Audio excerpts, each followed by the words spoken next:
All right, folks, here we are. We're going live here.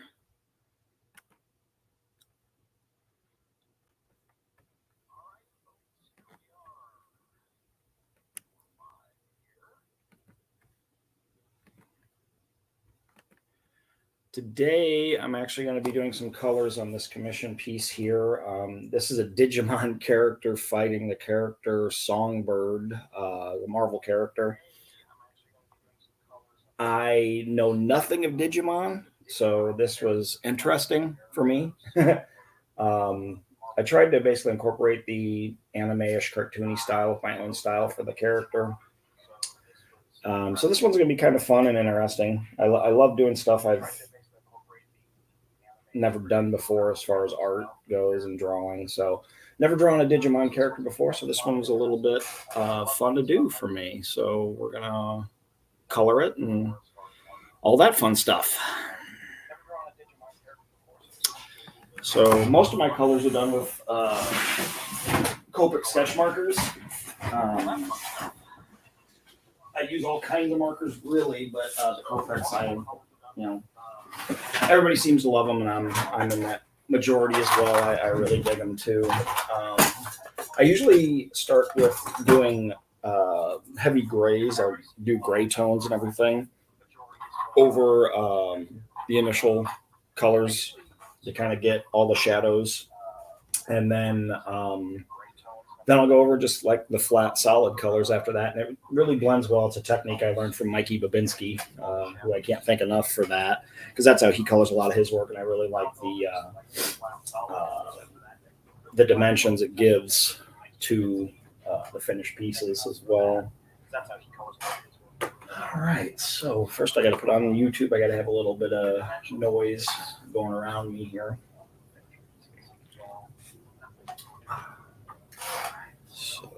And we are going to start with doing gray tones on it first, and then we'll flatten it out now. They're having like an energy blast duel here in the middle. So I'm actually going to do that, I think, in just straight color. I don't think I'm going to ink it. I mean, yeah, I did ink the ones on Songbird here, but those kind of needed to be inked, where on this Digimon character, they didn't really need to be inked, so I didn't. So... let's see here. Let's find something to give us some decent background noise. I think we're just going to go with Mr. Tenold again today. And I do apologize. I'm sniffling a lot. I have a kind of a stuffed nose at the moment. I do apologize. I'm sniffling a lot. I have kind of a stuffed nose. All right. So,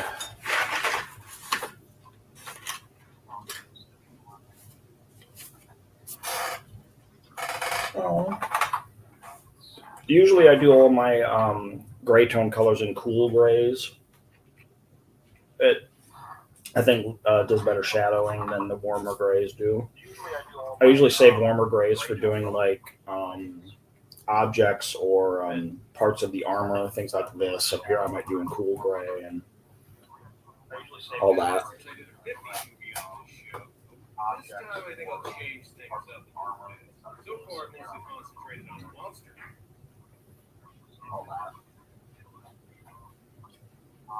So let's go down and get where I was.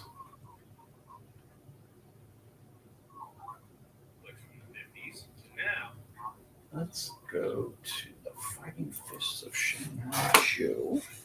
All right, so let's start with some coloring.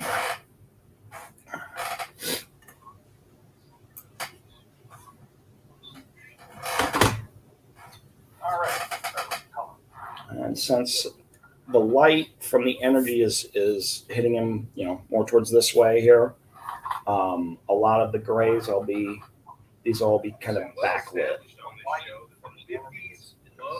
About giant radioactive bugs and animals, whether it's spiders, scorpions, raining mantises, Gila monsters. Seemingly no creature was considered too weird to get its own monster movie. And I'm starting with the cool gray 7. That's the hardest I usually want to go with, a dark gray on these. Yeah, snails, bugs, So like that. Hey, I already did a movie about the regular size version. if you go any more than that, on the especially on the grays, they tend to look a little black, and I don't really want to go that hard with it.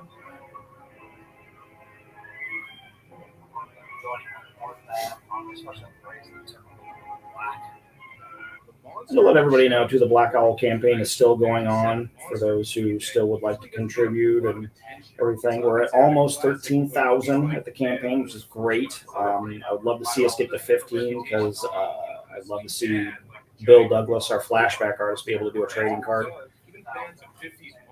So if you haven't yet donated or would like to, just go to Indiegogo and type in Black Owl, and you should find us pretty easily. And go ahead and donate, please. Done movies about killer mushrooms on this show. I don't know if radiation is responsible for the monster, but a nuclear explosion does seem to create the movie's title. Well, it's the beginning of a 50s monster flick, so cue the stock footage and narration. This is the Gulf of Sea, Southern California. In the desert close to the shore of the sea, the government has established one of the most important naval research bases. At the laboratory on the secluded south tip of the base, top secret atomic experiments are carried out under rigid security. God damn it, haven't you guys ever seen a 50s monster flick before? That's not going to end well. I also don't know if it's a great idea to have guys parachute into an area where atomic experiments are being conducted. Hopefully none of these guys want kids. Anyway, an earthquake occurs near the sea, and it's even strong enough to shake the camera. Oh well, that's no reason to stop parachuting. The Army's got extreme sports videos to make. We haven't been flight. Prepare to return to the base. Over. Roger, leaving for home. Over and out. I don't know about this movie. The monster effects seem a little unconvincing. Okay, actually some guys are sent to pick up the parachutists, but they can't find him anywhere. Let's see, a couple of mooks at the beginning of a monster movie? Yeah, I'm sure they'll be fine.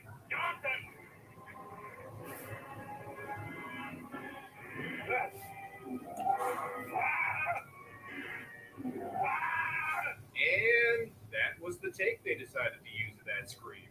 Last Radio 4 calling Playboy 242. Come in.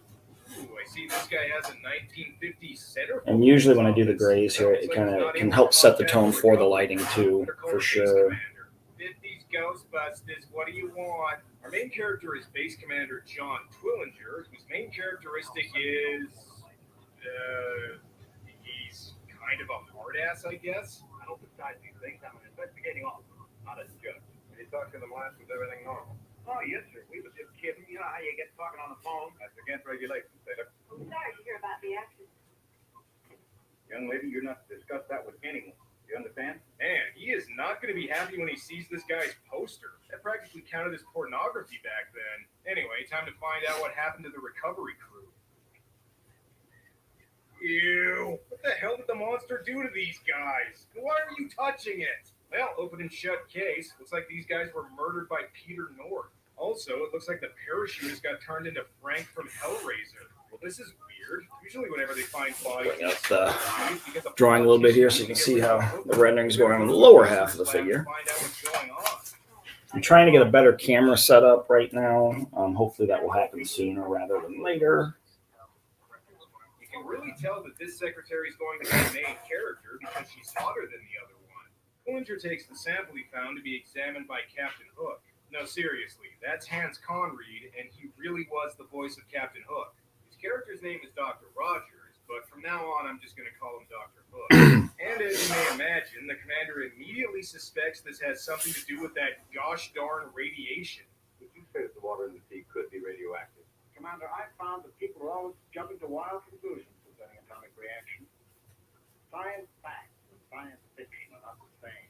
Spoiler alert, the radiation experiments are what's responsible for the monsters. But enough of that, time to learn more about our characters. Like the fact that Gail is a single mom, which, to be honest, is something you really didn't see a whole lot of in 50s movies. Of course, the other characters have problems too. What a night. That husband of mine even has top secret stamped in red ink right in the middle of his chest. Wow, he must have really been shit-faced when he asked for that tattoo. Can't speed of science. No, I guess not. So in case you couldn't tell, the movie's setting up Gail and Twillinger to be love interests, and as we all know, attractive young women can't resist schlubby-looking guys twice their age. He's cute. Yeah, I guess, in that sitcom bus driver kind of way. But hey, maybe I just don't understand what women like. That's okay. Just consider me a piece of furniture. Oh, sweetie, it's the 50s. I always disconsider you an object. I can see why Gale's interested in the commander. Sure, he may have a bit of a gut, but he makes up for it by not having an ass. All right, time to find out what killed those guys from the sea. I've been with the for 15 years. I've never seen anything like this. Both bodies taken from the sea were completely drained of blood and water. What would make that happen? Well, my theory is that it was a very hungover vampire. So it looks like whatever killed these guys turned him into human beef jerky, but on the plus side, this means the troops are going to be eating good in the mess hall tonight. And come on, guys, you can't close the beaches. Don't you know Amity is a summer town / radioactive test site? They also find out the stuff they found on the boat is radioactive. Okay, at least now we know the monster's probably shooting blanks. And while we're on the subject, it looks like this girl's got a date with a 50s bike gang movie. What are you going out with?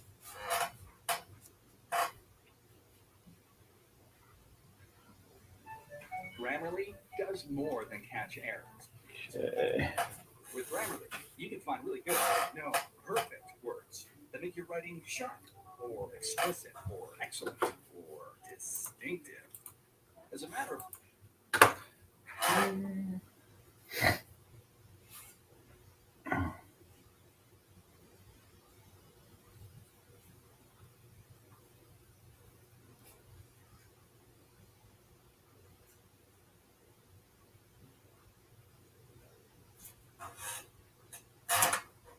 Morty. Morty. Oh, sure, I might have known. Mama, Captain. I'm a big girl now, grown up. Oh, yeah, she's grown up. She's 25. And even though the signs on the beaches say no swimming, they didn't say anything about not making out. Where's your suit? Underneath there. Hoo-hoo, looks like she's wearing a 1950s thong. And even though I already made a Jaws reference, I have a feeling this girl's gonna end up like the beginning of that movie. Minus the PG nudity, of course.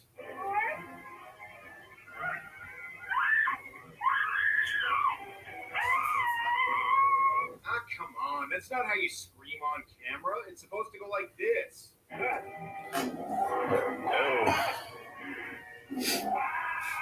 Now, there's certain portions I probably won't hit with gray, like his feet, because his feet are a brighter colored. Some of the darker colors and everything, and I believe his actually tunic and his arms are either white or gray, so that'll all work out in the end. Oh well, at least before he died, the guy managed to seal the deal. Move into the cool gray 5. Okay, actually, that's just more goo from the monster. Now we're getting into a lighter gray here. They blend well. It's one of the reasons I love the Copics. It's one of the few art markers I've ever used that I literally don't need a color blender for to make everything blend well and work together. Wait, what the hell? You mean the monster is Yeah, they're expensive, but I tell you what, you get results out of them, that's for sure. But we are around half an hour in, which by 50s monster movie rules means we should be seeing it pretty soon.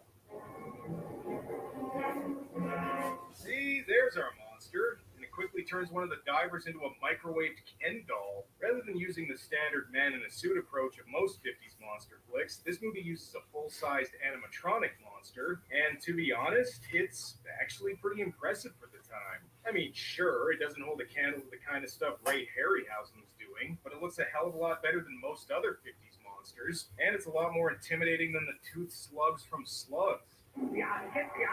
No, don't wreck the monster. It's the most memorable thing about this movie.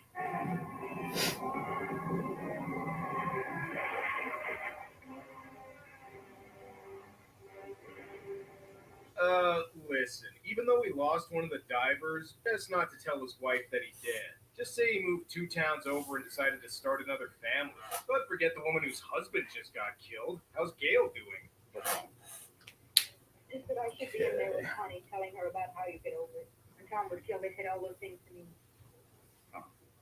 My husband. Oh, it's good that you told me you had a husband. For a second there, I thought you might have had a kid out of wedlock, which means I'd have to have you arrested for being a whore. Okay, I joke, but having Gail be a single mother with a deceased husband is a lot more character development than the love interest in a 50s monster flick would usually get. God damn it, movie. First you have an above-average monster, and now you have an above-average female lead? How dare you? Don't you know you're making my job a lot harder? One thing's for sure, Gail definitely comes off better than the commander. And I couldn't fall apart.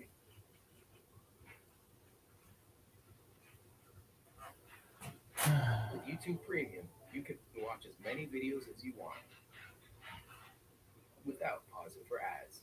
Get into what you're into with ad-free videos. Try it on us.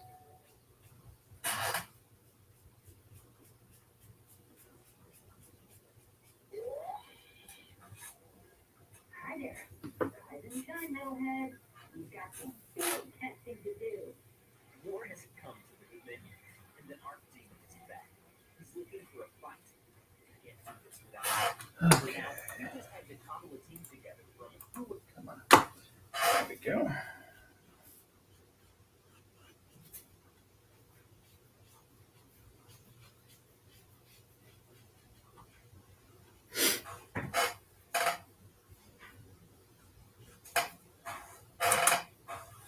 I guess not.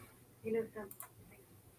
You're even something I didn't think you would be. Well, that's because he doesn't have much of a personality. Okay, time to find these monster snails and take care of them. Now, we crippled, we may have killed this giant creature. Our most important job is to find all the things. Once they're located, Dr. John can make a quick survey of them, and then they must be totally destroyed. Shouldn't we try to capture at least one of these things alive? I mean, I know they're dangerous, but this is still a pretty amazing scientific discovery. Wait, what am I saying? They've already got one of the eggs captured. We're keeping it alive by controlled water temperature. Is there any danger that the egg might hatch? Well, the temperature's just low enough to keep it from hatching. And as long as everyone sees my don't touch the thermostat post-it note, we should be just fine. Oh, and it wouldn't be a 50s sci-fi movie without a several-minute scene using nature footage to explain the monster. This is climactic with the end.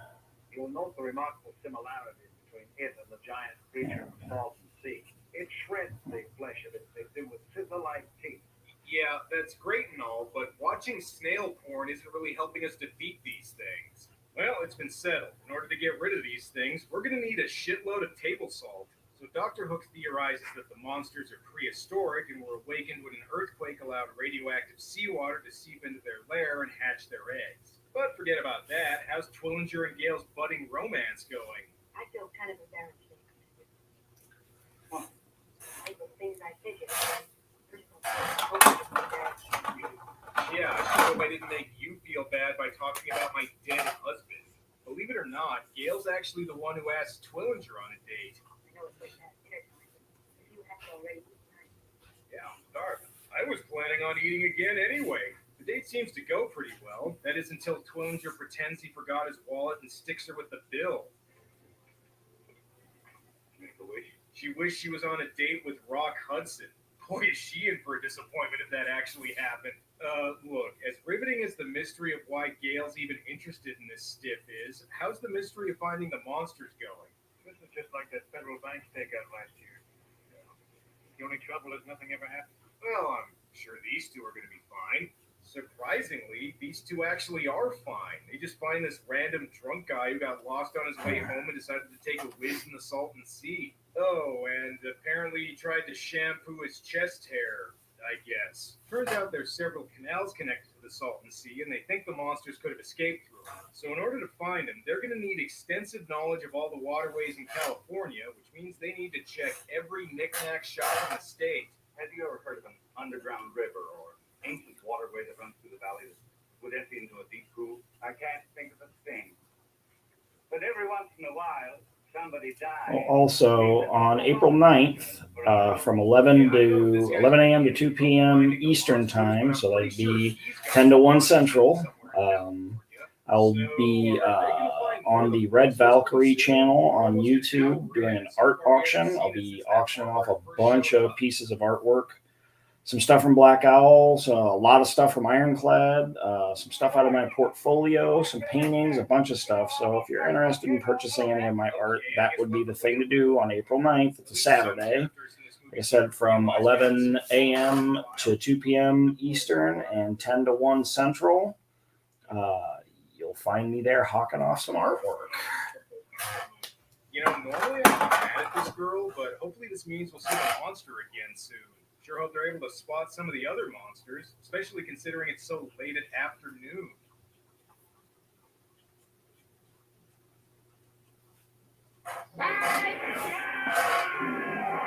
Huh. Wasn't a bad jump scare for a 50s movie, actually. I'll call in.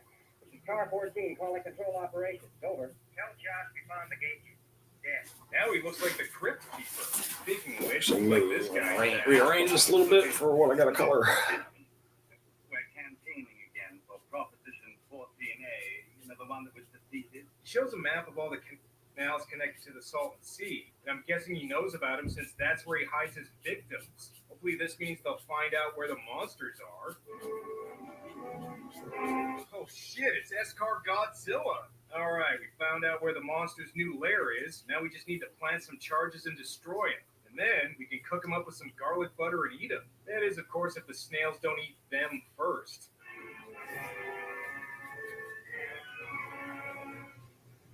You fellas all right?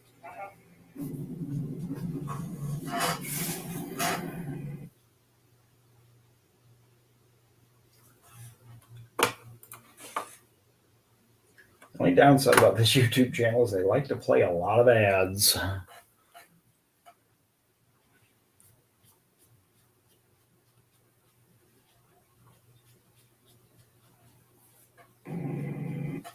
Congratulations, fellas, you destroyed the monsters. Unfortunately, you surfaced so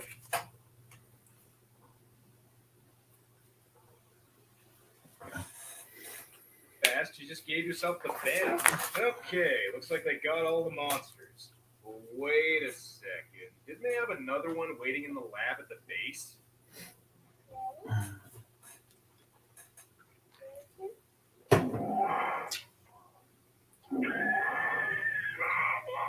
Damn, this monster snail stealthed into the T-Rex at the end of Jurassic Park. Hey, where you going? I just want to dissolve your insides and then slurp them up. Oh, look on the bright side, Gale. If this thing were a giant termite, you'd be dead already. This finale really helps to make up for the slowness of the middle section, since we finally get some monster action that really shows off the full-size animatronic they made for the movie. Although I'm still kind of wondering why they chose to give this monster less screen time than the one in the giant claw. Quick, Twellinger, save him!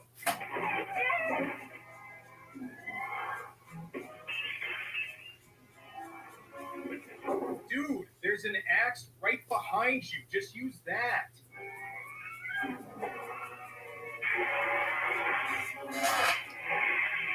Or just use a fire extinguisher, I guess. CO2, a prehistoric snail's one weakness. And if that doesn't work, just use some steam and cook the sucker to death.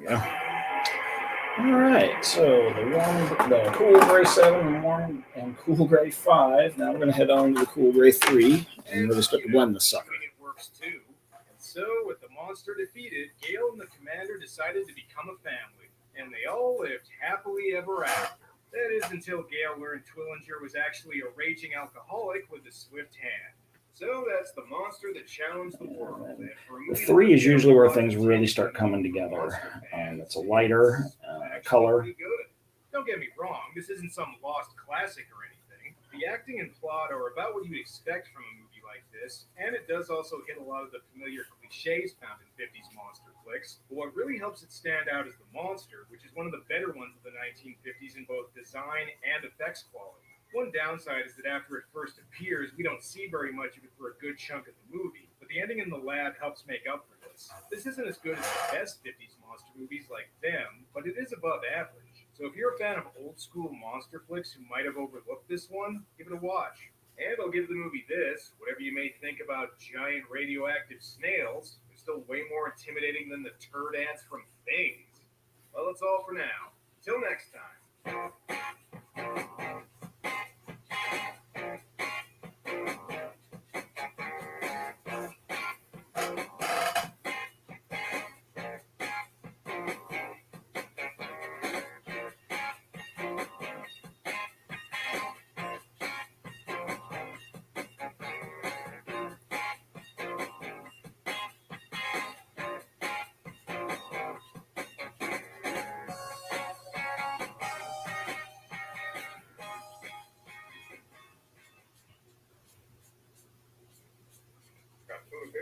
No thanks. Nice and cold.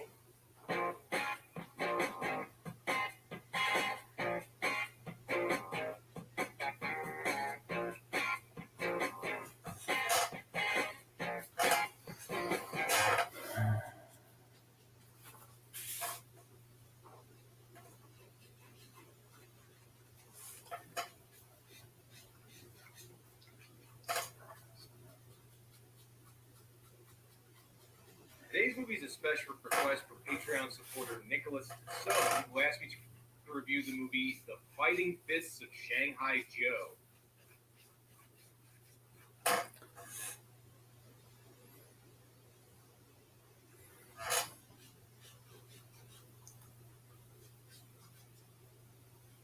Or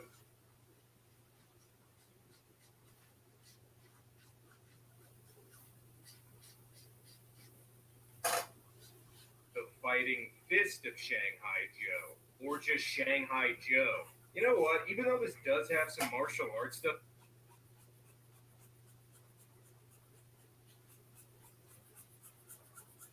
There we go. See, slowly coming together. in it, the movie's technically Italian, so I have a feeling it probably has a bunch of other titles too. In any case, I haven't done a martial arts movie or a western in a while, so this is a great way to kill two birds with one stone. Too bad there's not any dinosaurs in it, or I'd be set.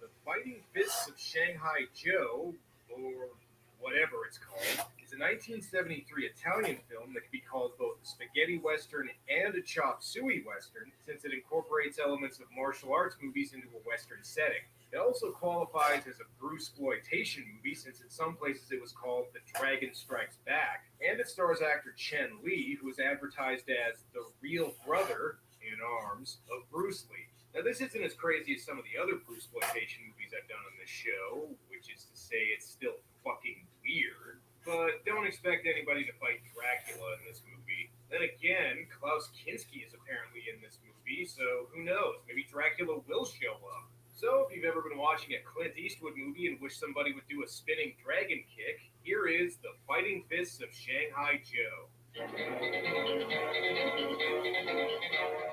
Or whatever the hell that just said. I get the feeling this DVD I got of the movie ain't exactly official. So the movie begins in 1882 San Francisco, or St. Francisco, I guess. Right away, we're introduced to our main character, Shanghai Joe, who I assume got that name because he's from Detroit. And just how can you tell he's a martial arts master? Because he impresses a couple kids with some yo-yo tricks. Hopefully he doesn't also tell them he has candy in his stagecoach. Anyway, Joe's in San Francisco looking for work. You are looking for jobs? Yes. Oh, I didn't think you wanted. Depends what the job is. It's a laundry, can't you see? All right, so $1 a week. Stone Towns are coming along very well. Work on the railroad. What? Wait, what am I saying? This is the Old West. You don't need a job. You could just make money by robbing a bank. Or selling nude photos? I'd like a ticket to Texas, please. Joe buys a ticket to Texas, which kind of makes me wonder why the movie didn't just start with him there. I guess they wanted to make sure people were racist to him in different states. Hey, where are you going? I'm going to Texas. Here's my ticket. Okay, but you're right up there on the top. Why? I paid like everyone else. You're not like everyone else. What do you mean? He's dubbed over and pretending this is actually America just like everyone else? Well, look on the bright side, Joe. At least this leaves a good spot for the opening credits. And the cool gray one, which really kind of just makes all the grays come together for the most part.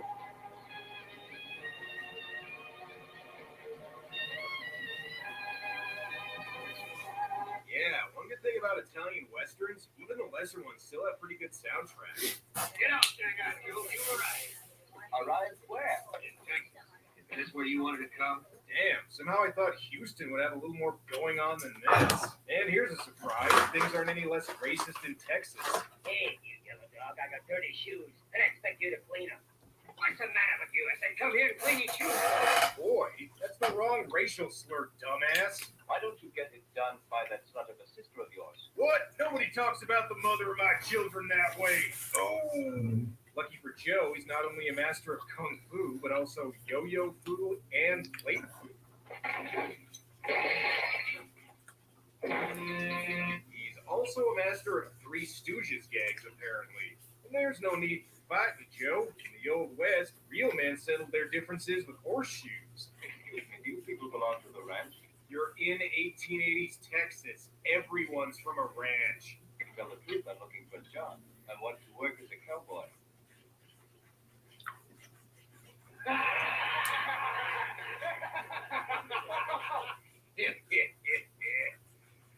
All right, if you're up for it, you can start tomorrow. Just kidding. These guys just say more racist shit to him, too. Joe tries impressing the ranchers with his skills. Unfortunately, he just broke his hand and can't work now. Keep your eye on me, because I only do this once.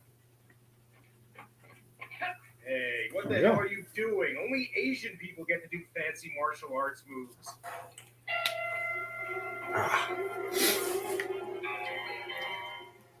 All right, so we got all the heavy grays done for the most part. So I don't know if messing with a guy who I don't want just some hammered a of nail with his bare hands. I'm going to leave some areas open to white because I'm probably going to do an energy blast highlight on those white areas, mainly the areas around the hands here, Look, some on the I know chest, some on the legs, just take stuff from anybody who messes with you and make a living that way.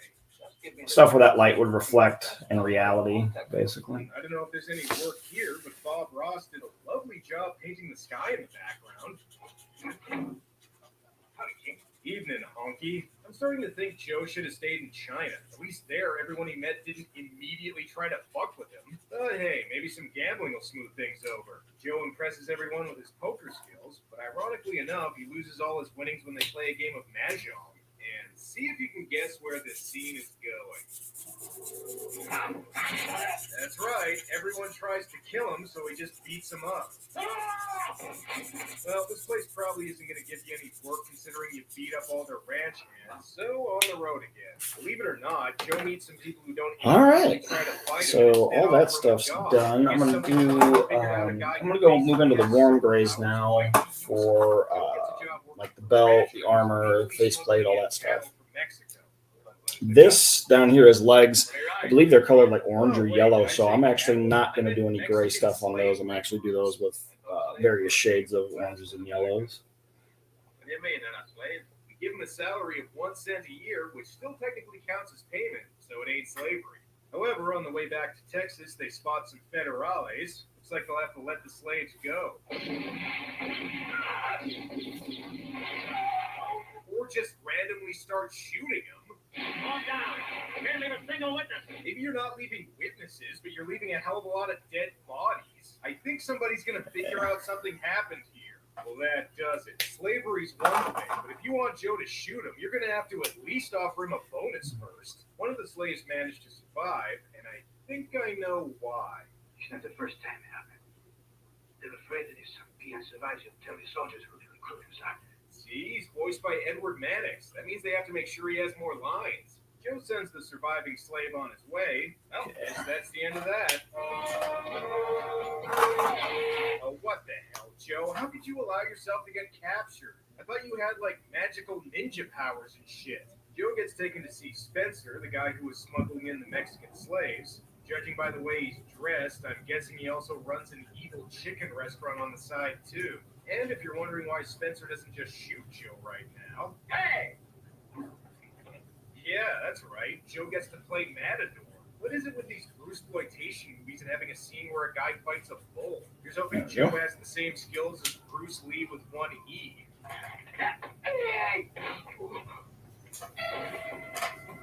Well, no X-ray shot, but still pretty good. Anybody move or I'll kill him. Well, that does it, Spencer. You're coming with me. You're gonna give me a job at your evil sarsaparilla factory, whether you like it or not. Your kind of America isn't what I came here for. Only I think there's another America which has no room for the general scoundrels like you. Really? Because so far, pretty much everyone you've met has tried to fuck with you in some way. Rather than killing Spencer, Joe instead decides to let him live. I'm sure he won't end up regretting that decision, and I don't think the cops are going to be much help either. He's a slave trader.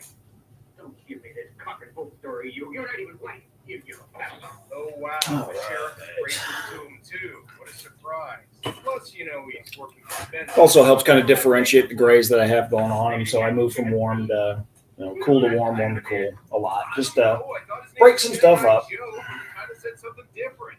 Take care of Joe. Spencer's gonna need some help. This calls for a man. A peasant gun. I think that's the best man to do it is Pedro the Cannibal. He's called Pedro the Pull Cannibal up because the actual some wife was reference also here a for bunch this of character fellas on my together. phone because So I only Spencer remembered was bits and pretty pieces of them. I obsessed want to make sure I'm not with coloring Joe. everything If this incorrectly. were a Quentin Tarantino movie, they'd probably be called the Deadly Spaghetti Western Murder Squad and each have their own 10-minute backstory scene. Meanwhile, I see Joe's busy practicing his carpentry skills in a barn. But what's this? Looks like he has a visitor. Who are you? My name is Christina. Okay, so there we go. There. She found it in the country. How did you find out that I was here?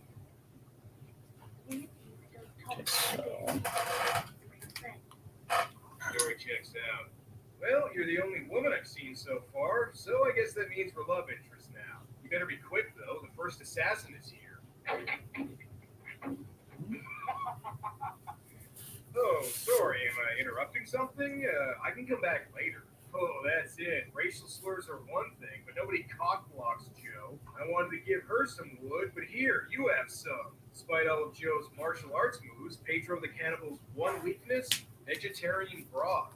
Well, now that Pedro's taken care of, Joe and Christina can continue where they left off. We like them close. Dude, she was giving you some pretty big signals earlier. I think you can get one room. There's one room only. It's in Not leaving this thing tonight. This guy's name should be Oblivious Joe. And here's a shock. It turns out leaving Christina alone wasn't such a great idea since she ends up getting kidnapped by the next assassin. Huh, where's Christina?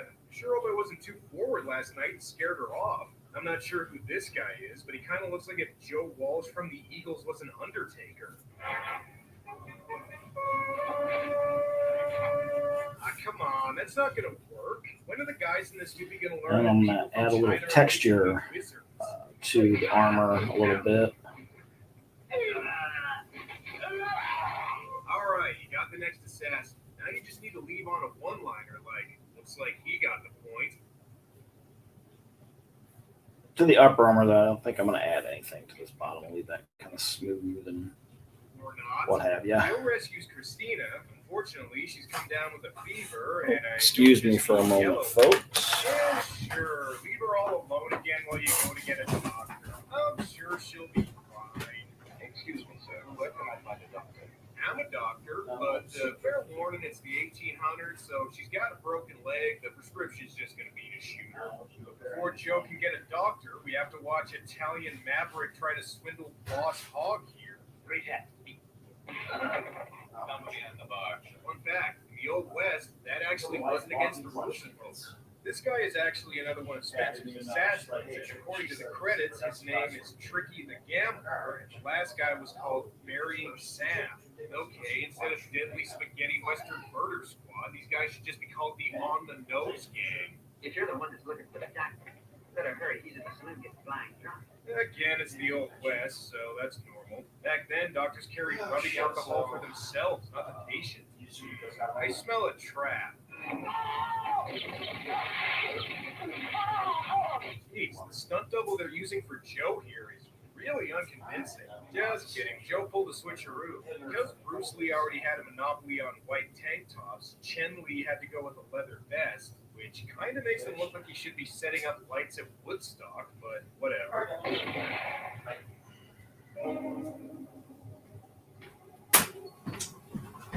Sorry about that. That was my brother calling me out. Just wanted to take that call. You wouldn't have held up that hand if it was really yours. Shit, that was my hand. I'm in so much pain right now. Now, you thought the way Joe defeated the other Let's assassin. see where those are. Warm gray 5, I believe. So let's move to the 3. Damn, Shanghai Joe is one cold motherfucker. Even Bruce Lee drew the line. I'll probably even add a warm gray 7 to that back of that 5 too that I have on the armor here, since it is an energy blast that is lighting him, backlighting him, I should say. Why? Nearly everyone you've met here has tried to kill you. Alright, here's some morphine. She'll still have a fever, but on the plus side, she won't care. Now, you may remember at the beginning I mentioned Klaus Kinski is in this movie. Now that we're over an hour in, you're probably wondering just where the hell is he?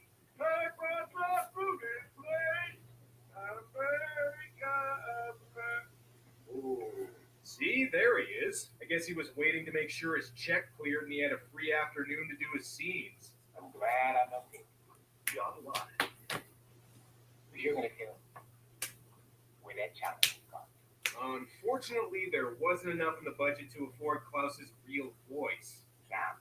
On the ground. Fun fact, these knives weren't part of Klaus's costume. He just always carries those around. He manages to find out where Joe is, but so far Joe's managed to take care of himself against the other three assassins. He should be fine, right? Shit, even Joe's powerless against the most famous actor in this movie.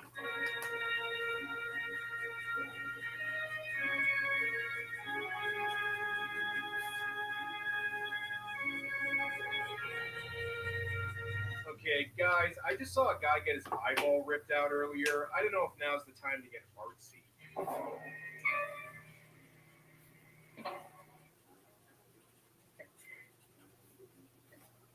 Oh, look, Klaus is playing a game he used to play with his daughter Nastasia. It's called If You Tell Anybody About This, We'll Both Get in Trouble.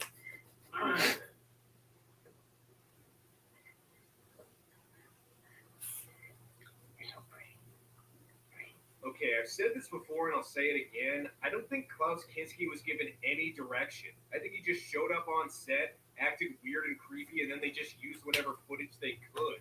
How the hell is Joe gonna get out of this? Blunt that. Oh, I had no idea Joe was also a master of handstand crew. And that's it for Klaus Kinski. How long was he in this movie? Okay, I guess that's good enough to be second billed in the credits. And in case anyone still doubted that Joe was one cold-hearted motherfucker.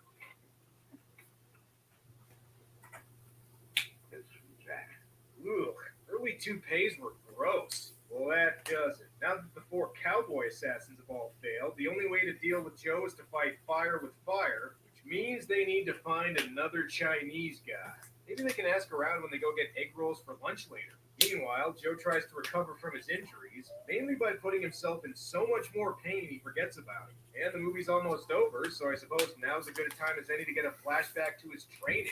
Okay, so now let's do belt here. Congratulations, fellas. Here's your diplomas in martial arts. And the credits can also carry over to a communications degree if you want. Oh, and Joe's tattoo is a sign of people who trained under the same master or something?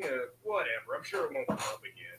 Oh, looks like Joe recovered nicely from his bullet wounds during that flashback, proving once again that Chinese people are fucking magic in this movie. Anyway, time to get Christina back to her village. This is Conquista's brother. Mucho gusto, senor. This is the first time since I've gotten to America that anybody's called me sir. Yeah, and you only had to go to Mexico for that to happen. Oh, looks like Spencer's new assassin is here, which means it's time for our climactic fight. Hey, I think you're a little lost, dude. The Five Deadly Venom set is that way. Either this guy was a student of the same teacher as Joe, or he got the same fake tattoo from a gumball machine. Anyway, time to fight.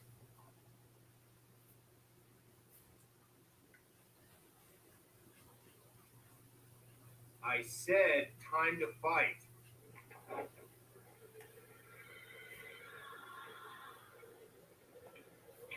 Hey, come on! Start hitting each other already! You know, in the middle of this martial arts fight, I'd love it if Joe just pulled out a gun and shot this guy Indiana Jones style. Why the hell did you bring two sets of weapons? Killing Joe would be a lot easier if he didn't also have a sword. See? What'd I tell you? What the hell? I was just joking about pulling out a gun earlier. And the hero's supposed to do it, not the villain. Alright, Joe, this is where your training is really gonna come in handy. Okay.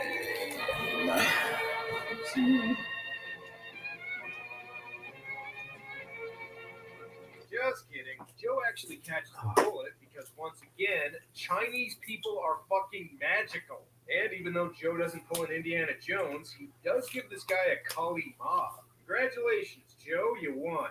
Even though Spencer's still alive and could presumably still keep importing slaves. But hey, you made him waste a bunch of money hiring assassins, so that's something. Shanghai Joe was an attempt to combine the spaghetti western genre, whose popularity was starting to die off, with the kung fu genre, which was currently experiencing a surge in popularity. And the results are mixed, to say the least. While the movie's definitely weird, it doesn't have nearly the what the fuck factor of some of the other Bruceploitation movies I've done on this show. The fight scenes also don't hold a candle to the kind of stuff being put out by Shaw Brothers and Golden Harvest at this time, but at least the movie gets to him right away and keeps him coming pretty consistently, and there's even a few bits of extreme violence too. It definitely isn't boring, but I'd recommend this more to fans of weird westerns rather than hardcore martial arts fans.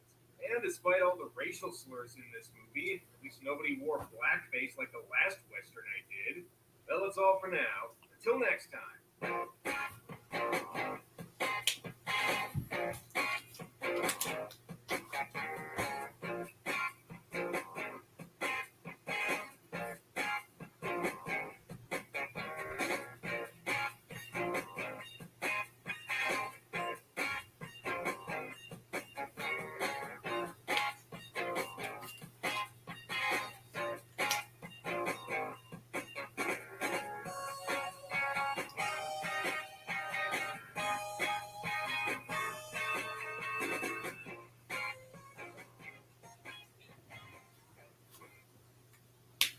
Give me a sip. Sure. Beat it.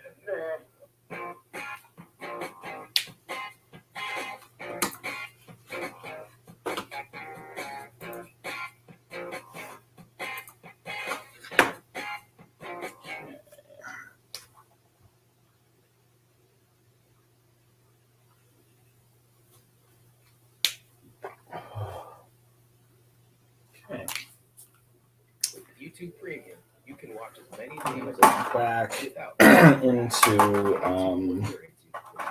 using some cool brews here for a moment.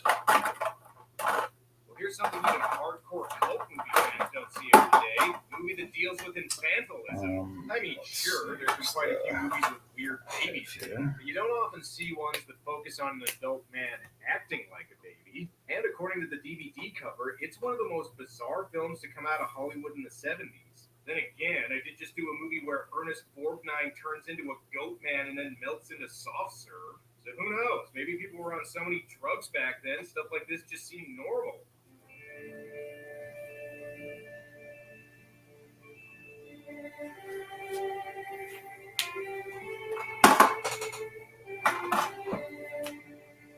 The Baby is a 1973,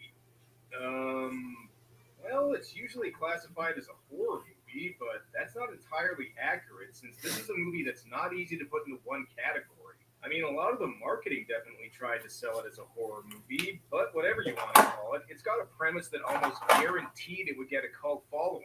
A fully grown adult man living and behaving like a baby. With a whacked out exploitation movie plot like that, this movie's probably going to be crazy.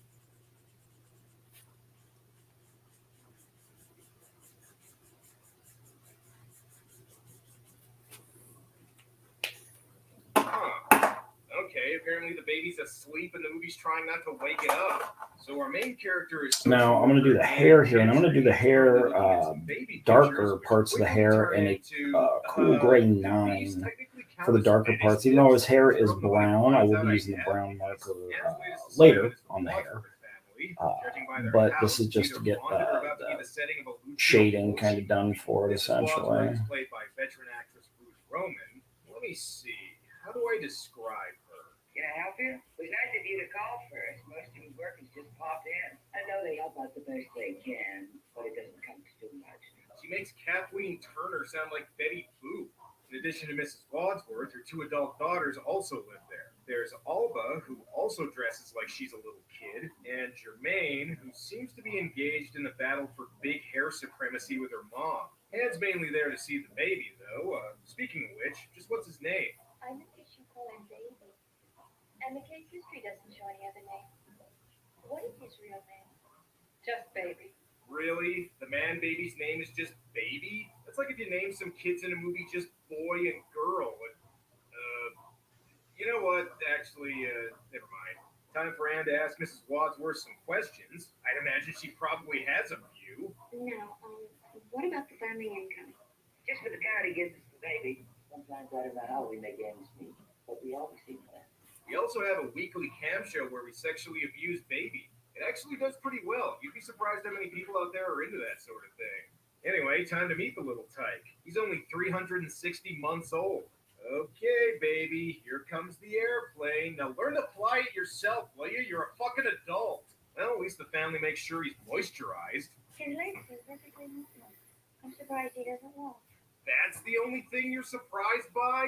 Hey, so I checked out the Wadsworth family and they're treating their adult son like a baby, and I'm not sure it's consensual. Should we maybe call the cops? Despite Anne's concern for Baby, nobody seems to think anything of it, despite another social worker assigned to the family suddenly going missing. None of those other workers spend enough time on the case to accomplish anything. That's not true. One day. Oh, yes, one did, and just when she was beginning to make progress, she disappeared.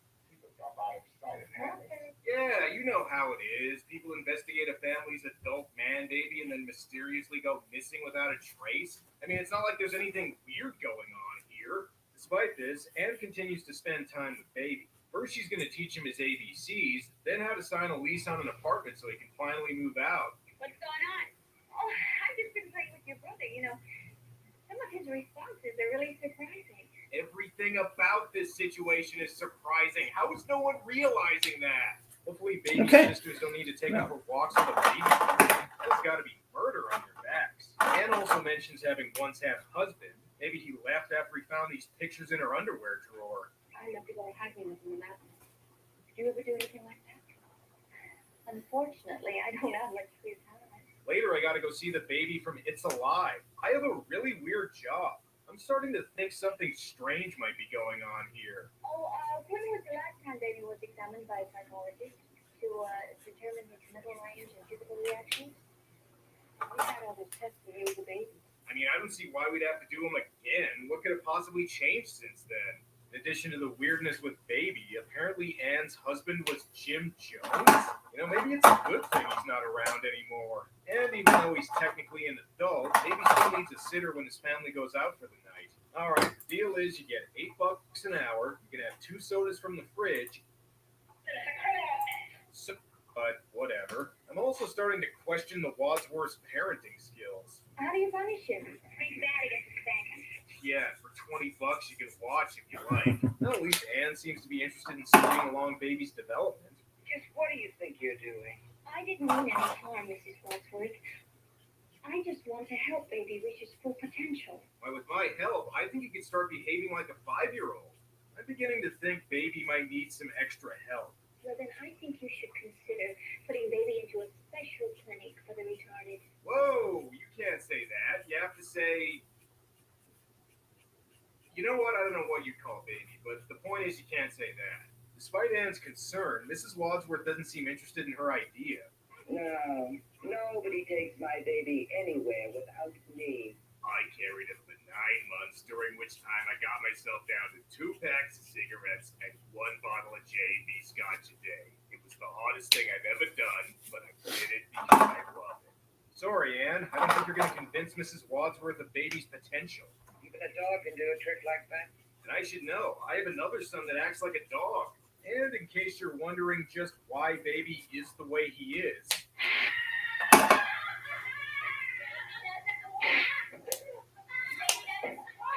That's right. The family's purposefully stunting his mental All right, growth so we and got keeping him most of that the way. grays done on There's him. something strange going on here. I'm So starting to think let's this go one is ahead responsible for the and we're creation gonna of the start internet. solid They had to colors. find some place to put all the fetishes they're showing here. Alright, so with Oh, that, you think I'm kidding about that? Just look at the browns, very next scene. test. I always keep a little piece of test bristol on my board here to In Hero Wars, everyone can find a character make sure I'm using the colors right and markers and everything. So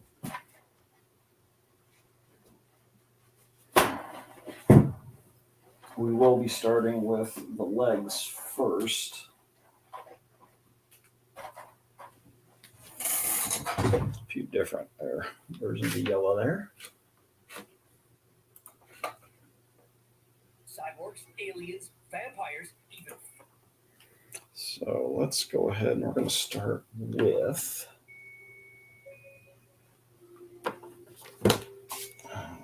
this is a yellow ochre, which I usually like for the deep shading on the yellows anyway. Own infantilized brother. And also checks out potential schools for Baby. No, Baby's not going to fit in here. All these kids are actual kids. Just put him on Jerry Springer and see if he can make some money. And eventually guesses that Baby has a normal mental capacity and the family is purposefully keeping him in an infantile state. Great, figured out what's going on. Now get him the hell out of there. However, the Wadsworths are not very cooperative. Now you get away from here. I'll call the cops and have them take you away. Nobody takes my baby away from me. Now get out of here. You're interrupting my 12 o'clock smoke break, and I need that to make it to my 12:15 smoke break. You know, for a movie usually marketed as an exploitation horror movie, so far this has come off more like a really weird melodrama. I'm starting to think Baby's not going to go on a killing spree with an axe in this movie. Even though Anne threatened to take Baby away from the Wadsworths, they try to make amends by inviting Anne to Baby's birthday party. I'm sure this won't get awkward. 1, 2, 3, flow! Happy birthday, Baby. He's turning 1 for the 30th time today. I gotta say, this party's a lot more happening than I thought it would be. Nice to know the Wadsworths know so many people who don't think anything about this is weird. Also, even though this is supposedly a kid's birthday party, it looks like it's about to turn into a swingers party at any moment. Don't tell me you're a dermatologist. No, just a skin freak.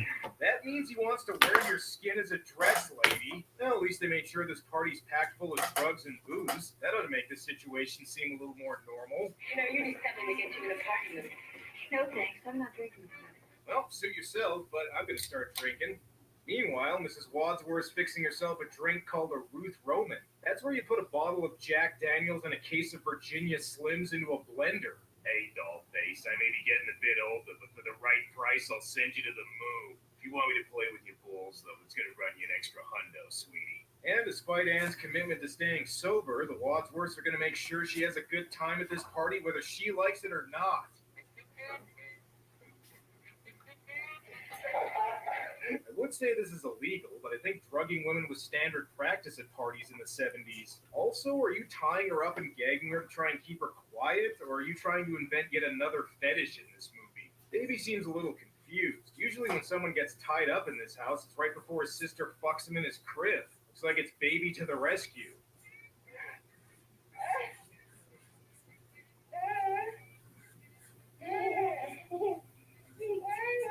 Okay, now that we're an hour in, I'm just going to go ahead and say Okay, real the quick. gunplay of Baby is actually pretty good here. Baby is played by actor David Manzi, or David Mooney, depending on how he's credited. And while the sheer strangeness of playing in Gotta take a little breather for just a second, but I will be right back. Fast things or not take it seriously. To his credit, he really goes for it. Still, that does kind of make me question just how much of a method actor he was. Just imagine being some production assistant that had to change his diaper every time he got the character. Need a few While things Baby tries here. to rescue Anne, how's the rest of the party going? Cannibal eat raw meat. That's a sign he's a cannibal. When he said he was a skin freak earlier, he fucking meant it. And try all you want, pal. There's not going to be any nudity. This movie's PG. No, seriously. This movie really is rated PG. Oh, 70s. You so crazy. Anne manages to free herself and takes Baby with her before the end of the party. Damn it. Now what are the Wadsworths going to do for their Friday night cam show? Well, that does it. Nobody takes my baby. Come on, girls. Let's go get him. Actually, hang on a second. I forgot we smoke, so I'll be right back. Rather than going to the police, Anne decides to try and make Baby more like an adult, mainly by continuing to treat him like a baby. Here you go, baby. I got you a suit. Next, we're going to have you apply for a job. I think you'd make a great investment banker. Damn. We're so upset Baby's gone, she's put on her drinking kimono. We should have let them take him.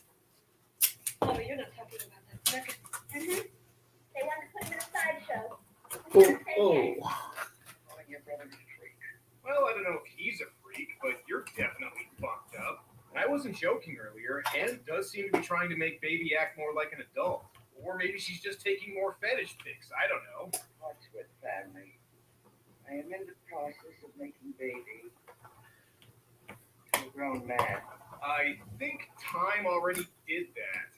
Well, that does. Gonna do some fixing here. I'm gonna add another camera, I think, to this. I'm gonna stream on Facebook here as well. Even if they kill her, the cops probably won't get involved since nobody seems to think there's anything weird about this Thing I got situation. sticking down there isn't working very well. So you bear with me for a minute here. At this point, the movie kind of starts to resemble a horror movie with the girl snooping around the house in the dark, and it even leads to some good old 70s PG murder scenes. Yeah, even if Baby's not the one doing it, at least somebody eventually went on a murder spree with an axe in this movie.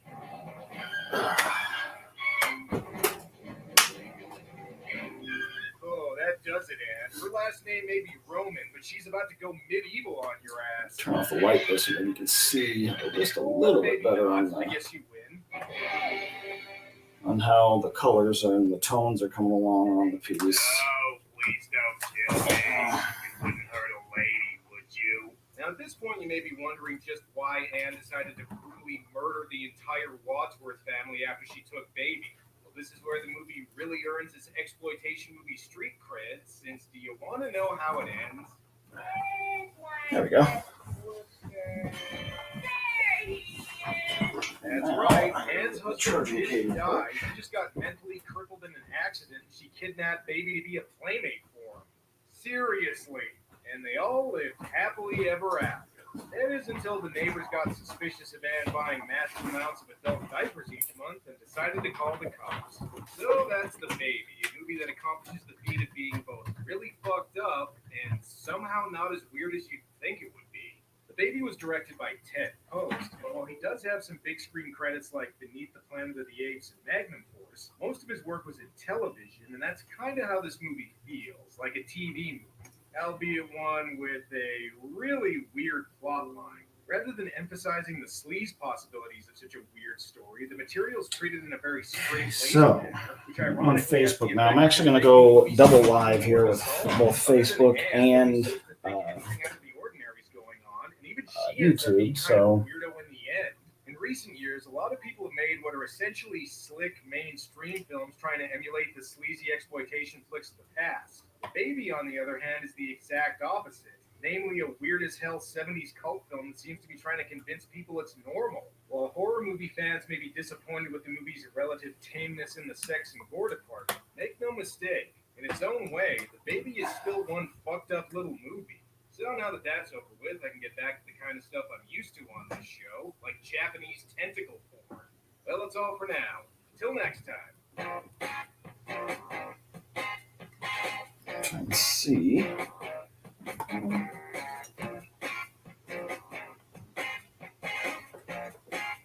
Where is my...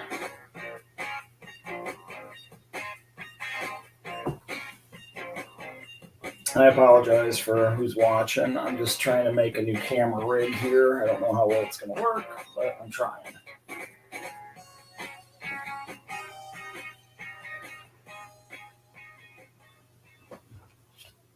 What kind of a question is that? Of course I'm wearing panties. Don't I always?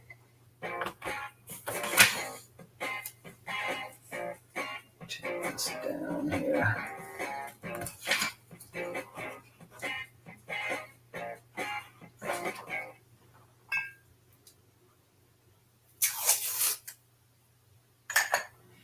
That shouldn't be up next. Cancel, cancel, cancel. Well, you guys didn't even come close to doing this the way you're supposed to. Here we go.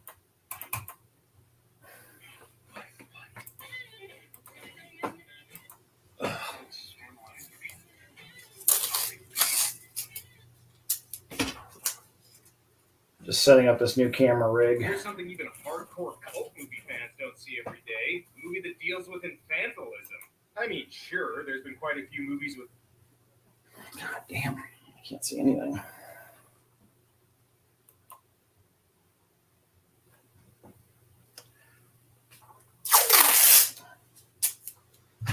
once we get this little bit of tape up here to this rig, I'm just doing it to kind of hold it down, making sure the Been a minute since I did the camera doesn't fall on us. This time I think I'll change things All right. up a little bit. So far, I've mostly concentrated on monster flicks from the 50s. So now I'm going to do an alien invasion movie. And what better way to start than with a movie based off the granddaddy of all alien invader stories, War of the Worlds. All right. Let's get back to some coloring here.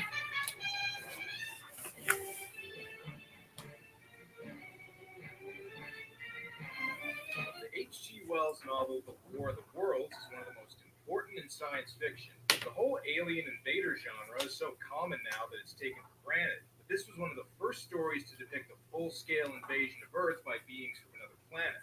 Attempts at movie adaptation were thought of as far back as the silent era, and there was the famous 1938 Orson Welles radio broadcast that some people reportedly thought was real. But it wasn't until the science fiction boom of the 1950s that a big screen version finally happened. This one comes to us courtesy of producer George Pal, who specialized in other sci-fi spectacles like Destination Moon, When Worlds Collide, Conquest of Space, and The Time Machine. George Pal's movies were big, they were colorful, and they tried to be at least a little bit scientifically accurate, even if the science is dated by today's standards. But War of the Worlds is considered by many to not only be his best film, but also one of the best sci-fi movies of the 1950s. I am still going to make smart-ass comments throughout it, though. Wait, what the hell? Black and white? I thought this movie was in color. The Second World War involved every continent on the globe, and men turned to science for new devices of warfare. Yeah, real nice they included the newsreel at the beginning, but can we get to the actual movie? I'm a little surprised they didn't also have a cartoon at the beginning. After all, one of George Pal's previous movies, Destination Moon, featured an appearance by Woody Woodpecker. I guess it's appropriate they're including all the stock footage since the opening credits are in World War II military font. Whoa, Barry Lyndon? Oh, this promises to be a beautifully shot but somewhat tedious Kubrick movie. So, like any good 50s sci-fi movie, we begin with some opening narration. I mean, more opening narration. This time courtesy of Sir Cedric Hardwicke telling us about the planet Mars. Mars is more than 140 million miles from the sun. There you are. Whatever. I live in Saskatchewan. Suck it up and put on a parka, you Martian pussies. Because Mars sucks, the inhabitants decided to colonize another planet. They could not go to Pluto, outermost of all planets. They couldn't go to Neptune or Uranus. Yeah, you don't want to go to Uranus. That place stinks. Oh, come on. I had to. By the way, this movie actually had a pretty big budget for when it was made, and we see that right away with these matte paintings. Yeah, they might not be realistic exactly. They look more like they're from an animated movie, but they are still pretty cool. After the narration, the real movie begins when a comet lands near the sleepy California town of 50sville. All right. Fellas, you better get out there. The blob's not going to discover itself. Now, the fact that the movie changed the setting from 1800 My messages here. California caused some controversy, but I get why they did it. When the book was written, Britain was the world's superpower, and the story was about what would happen if they were attacked by a technologically superior enemy that they were helpless against. But by the 50s, the U.S. was number one, so it made sense that they So changed. now, after the legs are basically done, we'll do brown element. British accents. And because it's the 50s, that means every car has to look like if the Griswolds were bank robbers. Looks like the fishing was good. That's done. Well, I might just do that. This fat guy cop looks like his first and last names are both Barney, right? Yes. Okay. So I'll forward later. Yeah, come So on. now we're gonna go in with the brown. Well, there's a giant meteorite. Several in shades here. I'm California. gonna see which What's it one's do gonna with work such an amazing best. discovery? You won't be able to haul this one away to no museum. Be a real good inspection. Hey, good thinking. Dress it up like the world's biggest ball of string. It'll pay for itself in no time. Man, everyone's coming to see this thing. I don't understand why media that size didn't make a bigger statement. Yeah, just change it to Superman and throw it back in space. All right, let's see which one's gonna work out the best here. It's a darker brown, so too light. He's half the reason I'm even doing this video right now. And this guy's also heard of him because he's Dr. Forrester. Well, I might have recognized you without the beard. wear glasses all the time, too. Wait, she didn't recognize him because he's wearing glasses? Is this guy actually It's a Superman? little closer to what I'm Don't go- wanting. That one's about to die.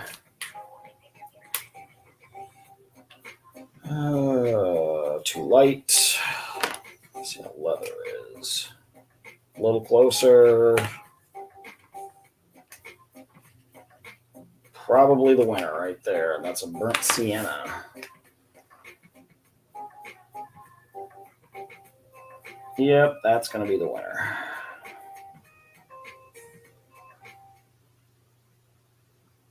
Don't go whacking this thing just yet. First, they got to make sure it's safe. It's a Geiger counter for detecting radioactivity. Look at this thing. It's going crazy. Yeah, I'm sure it's fine. They're shooting a movie with John Wayne out here later. Well, that's enough science for one day. Now, what is there to do in this town? What do people do around here on Saturday? They don't do much of anything. There's the square dance in the social hall this evening. Whoa. Square dance? That's awfully sinful, don't you think? I mean, look, I can practically see these girls' ankles. Fucking whores. Okay, enough dancing. Now time to get shit-faced on cola. Meanwhile, some townsfolk investigate the meteorite and... Like I said, I'm leaving some white areas open because I'm going to do some highlights with energy, basically. It's a 50s movie, so... Mars. Actually, I think they might come from the planet of the phallic symbols. And don't make first contact with it. You don't know what they're going to do with that thing. Come on out. We're friends. Is that right? We welcome you. We're friends. Yeah. Ooh, sorry, fellas, but on Mars, a white flag is the symbol for suck my balls. No wonder they were pissed. Well, great. The Martians just killed some people and ruined the church fondue party. The police better go investigate. Our lights are down. That explains why the lights went out. Nice work, Chief. On the plus side, the Martians made chalk outlines of the guys they killed, so that ought to save you some time. By the way, before we go on, I got to mention the sound effects in this movie because they are awesome. Just listen to the sound the ship and heat ray make here.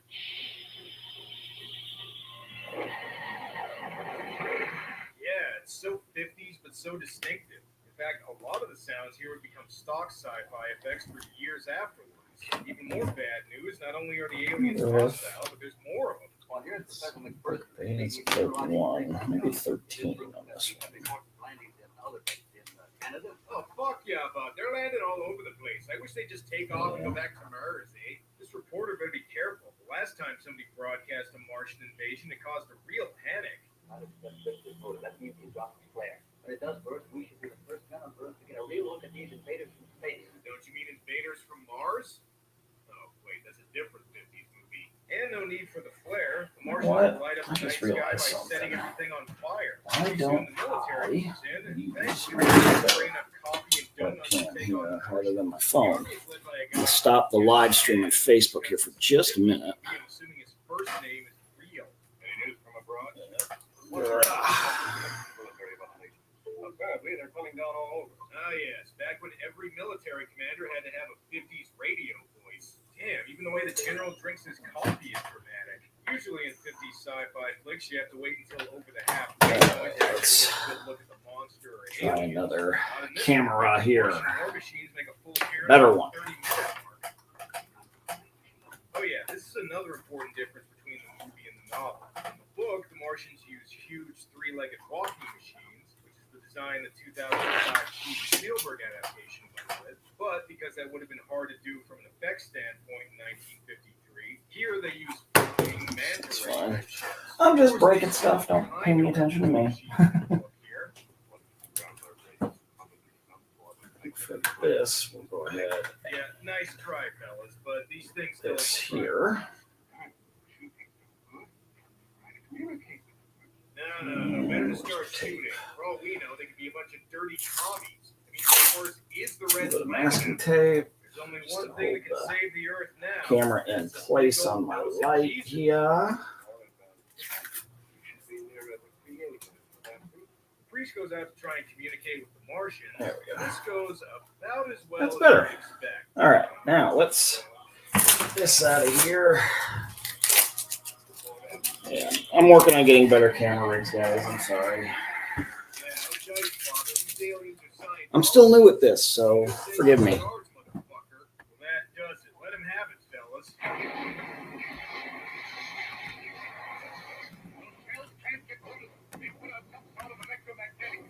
Another change from the So- book, Martian ships have force fields here. Let's try this Kinda again. makes me wonder if Roland Emmerich was a fan of this movie. Oh, you Yeah, know well, what? let's listen to more of those sound effects. I'm probably gonna have to do it through. They almost sound like if 50s ray gun and spaceship toys were attacking people. And by the way, I mean that as a compliment. It also might seem a little tame today, but in 1953, the level of destruction on display here was some of the most intense any sci-fi movie had shown at that point. They can deliver toxic metals like nickel and lead into your lungs. That's metal in your lungs.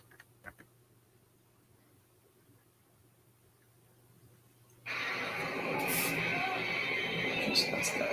Hold on, this one. Jesus, sure hope that stuntman was okay.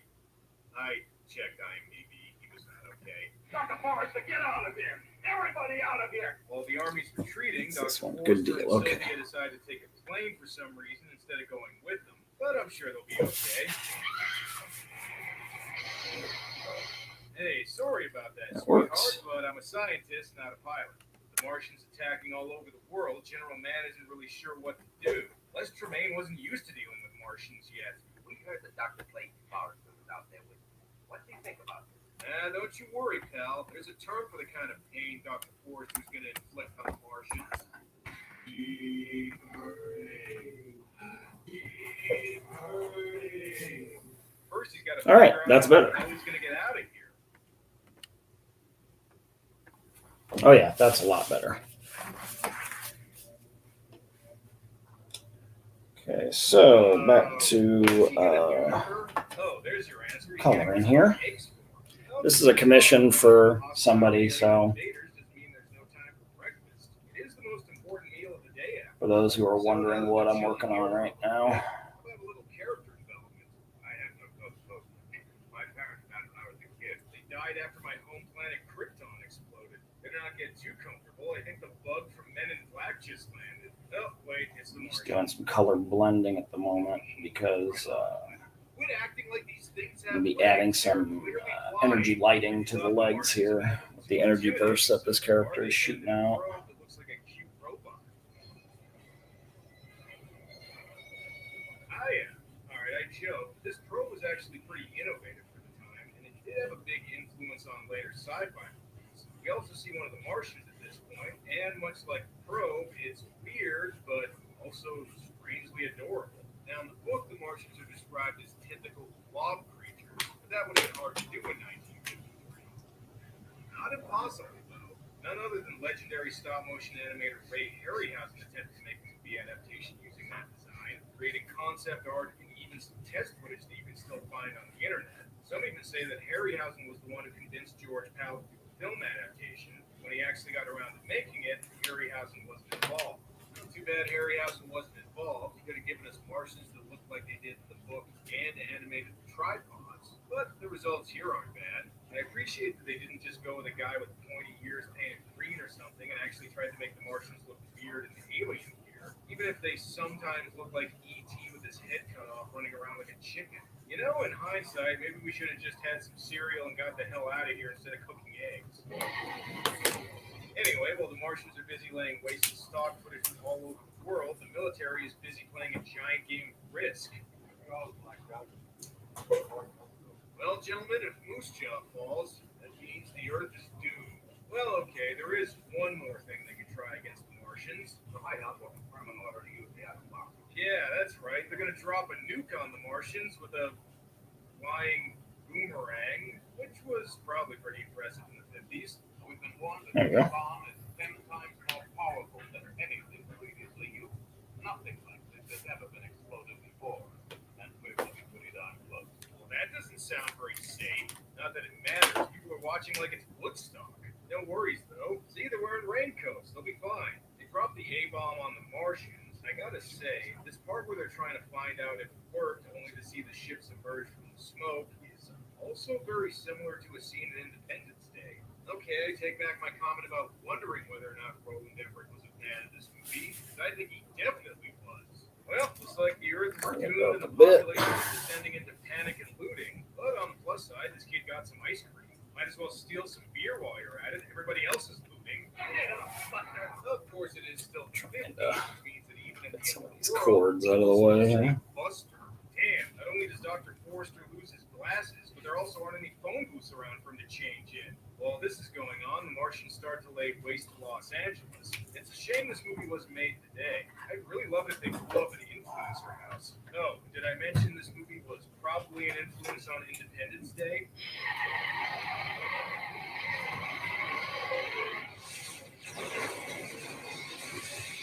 While looking for Sylvia, Dr. Forrester goes into a church. Better hope Jesus put you on the guest list for heaven. Oh Lord, we pray thee. Grant us the miracle of thy divine intervention. Please do us all a favor and righteously smite some Martian ass. Oh, and speaking of divine, I know this is a minor detail, but why does it look like Jesus is wearing drag queen makeup in this statue? I know I've already mentioned this, but the level of destruction shown here was on a level that had rarely been shown in sci-fi movies before. At the time, this was one of the most apocalyptic sci-fi flicks anybody had ever seen. Usually in these types of movies, the main scientist will whip up some sort of invention that will defeat the aliens. But here, you really get the feeling that humanity's fucked. The only thing they can do now is pray that their death is swift. Now, the ending to the novel War of the Worlds is pretty well known at this point, but in case you don't know, the Martians are defeated by germs. That's right, instead of weapons, the Martians are taken down by common diseases that humans have become immune to.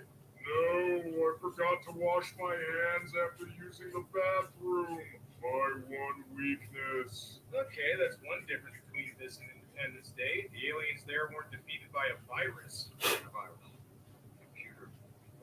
Oh, wait, never mind. Actually, they were. Well, thanks, Dr. Forrester. I mean, you didn't really do anything, but you said some sciencey stuff earlier, so, thanks for that. One last difference in the movie from the book is that there's more religious overtones here, but again, 50s. Despite its many departures from the book, H.G. Wells' estate was reportedly so pleased with the movie that they gave George Pal the rights to adapt another of Wells' stories, Time Machine, which he did in 1960. It also got a release from the Criterion Collection, which puts it on the same level as Armageddon. There was even a War of the Worlds TV series in the late 80s that directly followed and referenced the movie. And while it may not be as influential as the book, this still had a big impact on sci-fi movies. Yeah, sure, like any 50s movie, parts of it are going to be dated, and the characters are mostly stock archetypes like the heroic scientist, the gung-ho general, and the female love interest who's mostly there to just scream and cook eggs. But make no mistake, this movie still has an important place in science fiction history. While it wasn't the first alien invader movie, this really helped popularize the genre. And like I said, its scenes of destruction would end up being a huge influence on future sci-fi flicks. Just like how science fiction as a whole wouldn't be the same without the novel, sci-fi movies wouldn't be the same without George Pal's War of the Worlds. So there you go. I actually did an important movie on this channel.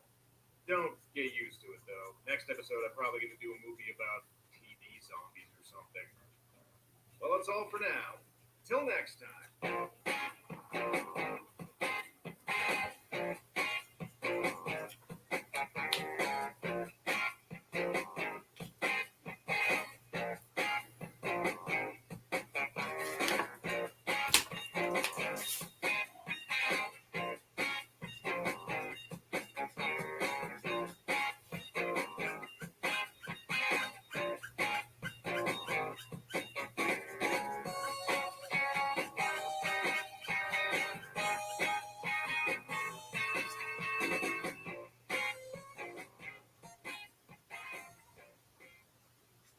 Everybody out of here! Everybody out!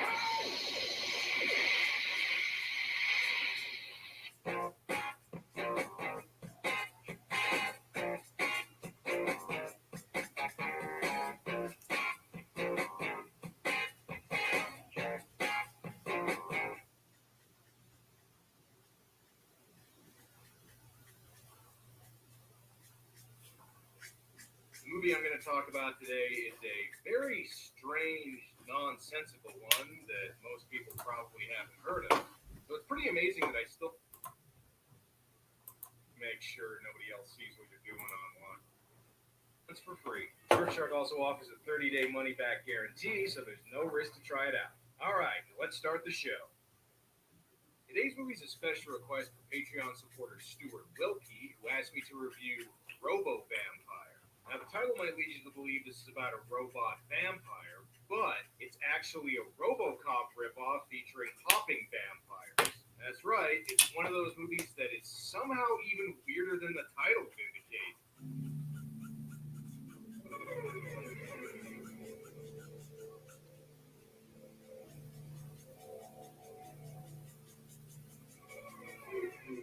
Robo Vampire is definitely not a movie that the average person would have heard of. Recently, it's got a bit of a reputation on the internet as an infamously bad movie. Sure, it's not quite as popular as stuff like Troll 2 or The Room, but I'd say it's about on the same level as stuff like Who Killed Captain Alex and Things. What the fuck are you talking about? Several other people have already done videos on it, and it even got the full riff tracks treatment. Camo versus denim, like a fight broke out in a Bass Pro Shop. Alright, so I'm a little late to the Robo Vampire party here. For anybody who hasn't heard of it, just what the hell is this movie? Robo Vampire comes to us courtesy of infamous Hong Kong exploitation filmmaker Godfrey Ho, a guy whose whole shtick mainly consisted of taking footage from one movie, then adding a bit of his own footage and repackaging it as an entirely new movie. Usually this meant he would just add ninjas to another movie because, hey, who doesn't like ninjas? This movie came out in 1988. RoboCop was a big hit the year before, so how about just making a RoboCop knockoff? Fuck it, might as well add some vampires while you're at it, because why not? What I'm trying to say is imagine if somebody took one of the Turkish knockoffs I've done on this show, spliced it together with one of the Korean knockoffs I've done, and that should start to give you an idea of what this movie is. Brought to you by Filmark International, a subsidiary of Totally Legit Enterprises. Yeah, I believe that about as much as I believe this was directed by somebody named Joe Livingstone. Actually, believe it or not, according to some sources, the movie was really directed by Godfrey Ho's associate Thomas Tang, who's listed as a producer here. But honestly, does it even matter who directed it? I mean, not like the movie's gonna make any sense. Case in point, remember how RoboCop began in fucking Nam? Come on, is this supposed to be a ripoff of RoboCop or Missing in Action?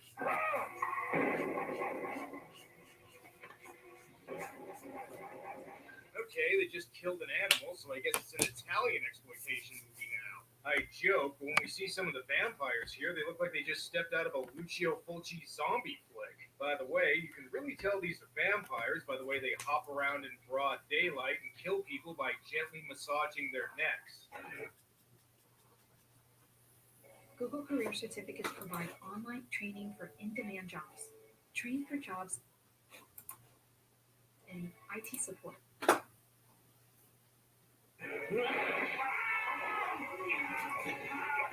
Oh, okay, never mind. I guess they do bite people. Not bad. Too much ketchup, though. So there's our intro to Robo Vampire, starring whatever white guys Godfrey Ho could find willing to work for $5 a day, and I'm guessing a bit of whatever's in that bag right there. Even though this is All right. English, the plot's It's still looking kind of fairly decent. For example, I'm not sure if these soldiers are after drug dealers or they just want to murder this Other guy. colored for lines here. Yeah, how do you think I felt when I got requested this movie? A guy in a suit wearing sunglasses at night. That must mean he's the hero. Okay, so we will go ahead and do When he comes with exposition we W got a too. little One bit of these guys on need to deal the with anti-drug agents. It looks like they're trying to hotbox the whole building. So anyway, how do you plan on handling it? I've employed a doctor. He'll train vampires to deal with them. Or you could just try bribing him. That'd probably be a lot easier. Okay, so as far as I can figure, the plot has something to do with criminals trying to smuggle heroin, and they're using Chinese vampires to help them do it. Just like in RoboCop. Wow, these vampires are so new they still have tags on them. Also, a movie like this wouldn't be complete without a little goofy humor. Who the hell is this bumbling idiot? Ken, what the hell are you doing here? Ken, huh? Well, I guess that's close enough to Kenny. Excellent. We'll smuggle the heroin in the vampires' coffins. This is even better than when we rolled giant mummy joints. Unfortunately, the vampires don't appreciate anyone else in this movie trying to be goofier than them. Did somebody say slapstick?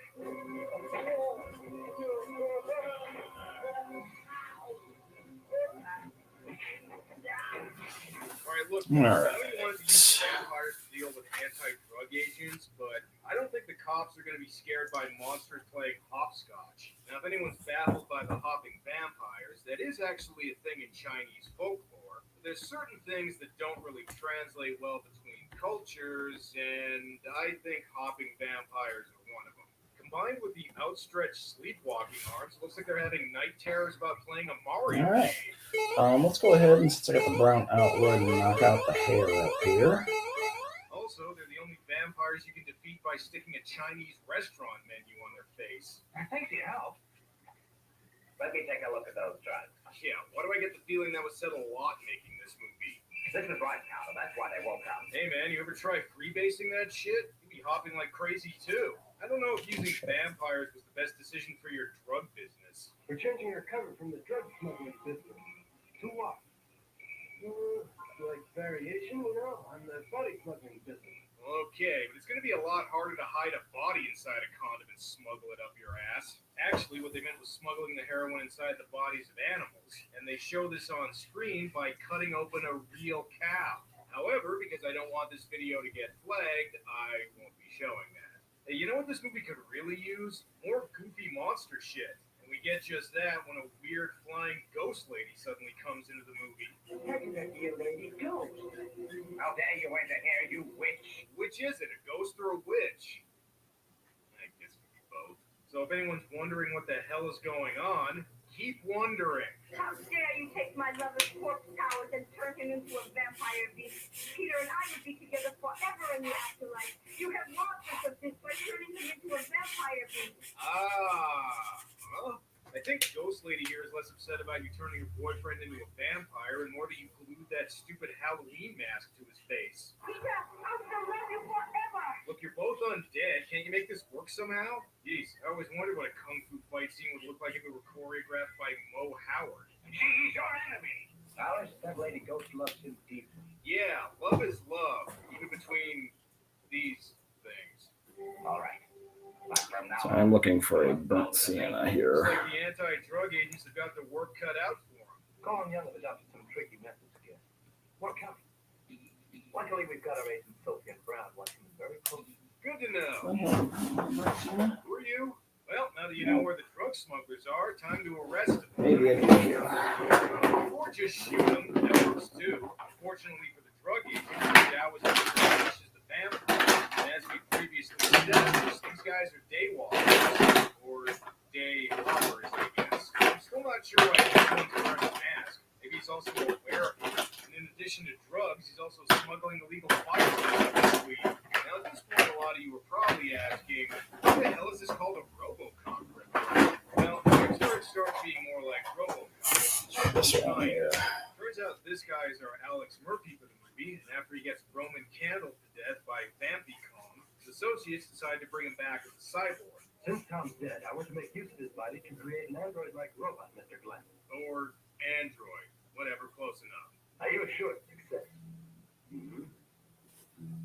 All right, your application's approved. Wow, no paperwork or anything? That was easy. We can rebuild him, make him stronger, faster, better. Well, okay, maybe not better than he was before, but we can bring him back. So instead of RoboCop, we get Robo Warrior, aka a guy in spray-painted hockey equipment. Oh, and here's a fun fact. You know what Godfrey Ho said when he saw that costume in a Spirit Halloween? I'd buy that for $1. And then he did. Here's another bit of trivia. According to IMDb, this movie had a budget of, what, $2.5 million?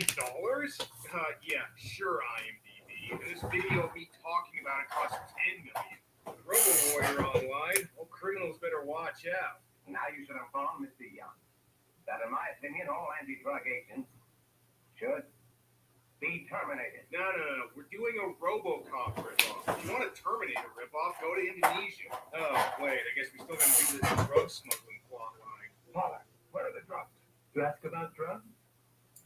I know nothing about drugs. Oh, yeah? Well, you agreed to be in Robo-Vampires, so I think you do.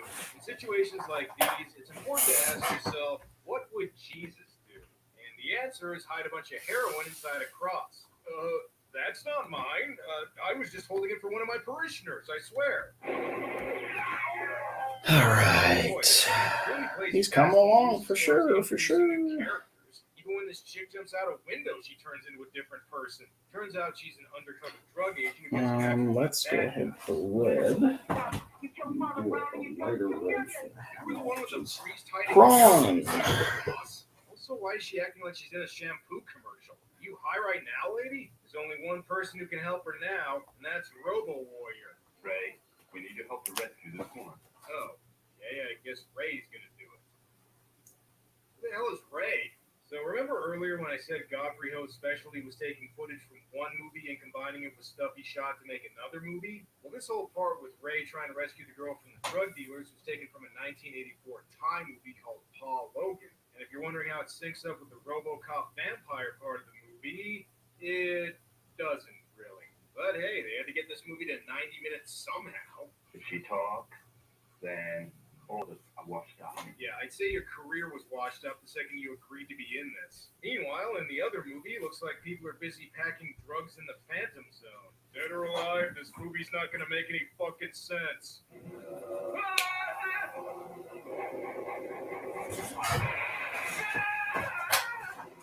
See? Told you. Yeah, this is exactly the cinematic battle I wanted to see. Kung Fu Kong versus RoboCrap. Alright. Be right back, Man, folks. I wear this costume. It's been hot as balls wearing that in the middle of the jungle. Uh-oh. It's like the drug dealers are subjecting the captured agent to the dreaded Chinese low-flow showerhead torture. In the beginning, it gets much worse, and soon no beggar to finish you off. Unless you want to give us the information right now. No dice, pal. She's not going to tell you anything. Mainly because nobody knows what the fuck is going on in this movie. And if you don't believe me, watch this. Hey, looks like Bill's over there. Yeah, you're right. Having a bit of an arm wrestling contest.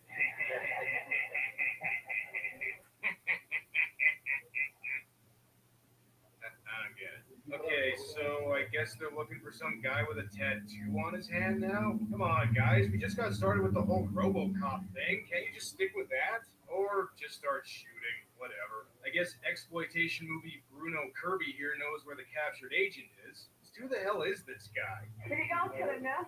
We're never gonna find out whereabouts the holding subject prisoner. Who are you? I'm Wendy, Andy's younger sister. Damn it, see, quit introducing new characters. I still don't care about the old ones. Oh, good. Robo Warrior's back. And yes, I did just say I was glad to see this thrift store cyborg. Easy with the fire, fellas. That spray paint they used is really flammable. You get another fight scene with the vampires. This time they've learned some new moves besides just hopping. Somersault, cartwheel, dogpile, kip up, ring around the rosy. What is Robo Warrior gonna do?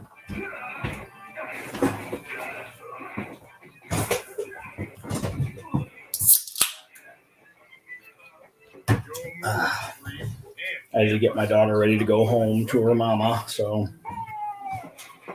that is a blue, I believe. We need for the top of the ears on there. These things up here, whatever those are. Instead, they just rebuild them again.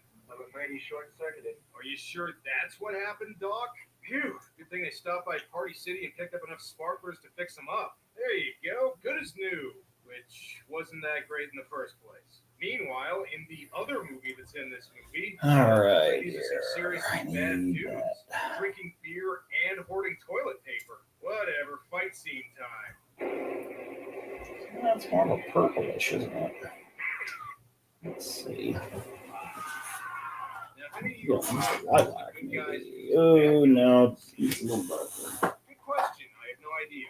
Hey, you two okay? Yeah, I think That so. might be too Also, who dark. are we again? Yeah, that's News, too dark. fellas. By the looks of it, they decided to turn this into a cannibal Holocaust ripoff, which, considering the animal death, they were kind of already doing. Anyway, at Ooh, there we go. whatever I think I this found is, it. the characters go and do something. I don't know what the fuck's going on. What are you gonna do with the kid? He could be working for you. Wasn't there like a ghost lady and a gorilla vampire in this movie who wanted to get married or something? Is that even still a thing? Young doesn't give a damn about human life. Yeah, well, the director doesn't give a damn about plot cohesion, so there. What's that, audience? You're getting a little bored? Well, here, have a skinny dipping scene. All right. It's a great view. All You should right. pay it more often. I'm saying that because you smell bad, sweetheart. So I guess the movie's a Blue Lagoon knockoff now. Man, they are really padding the runtime, aren't they? Well, maybe now that we're back to Ghost Lady and not so Oh, Mike I should Kiki, have. Go back. it'll Go start back. making more sense. What?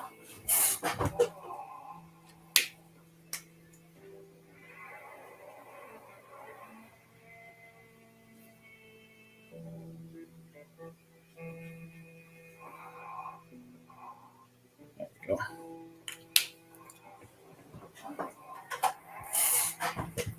Now he's basically done. We're just going to start doing the energy highlights here on him. Man, monster foreplay Reds, is really purples. Dead or alive, I'm gonna get more screen time in this movie. Now I got to try and decide how to color the energy on this beast. So I use various markers when I'm doing energy. I like that. So that one's staying. And it's a vivid pink. So we're going to try some pinks here for the most part. Light pink, pastel pink, blush, a vivid red maybe. So we're going to do the energy in a different style, different type of marker. These are called Yomas. I actually found these on Amazon. They're actually pretty good markers. They bleed a little bit, but they do blend pretty well. So I'm gonna try.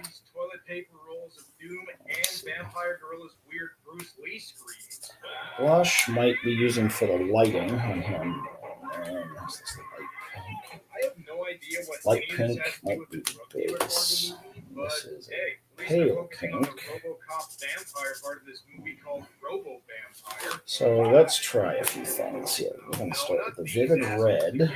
Go away, will you? You're extending the movie unnecessarily, and I have no idea who most of you are.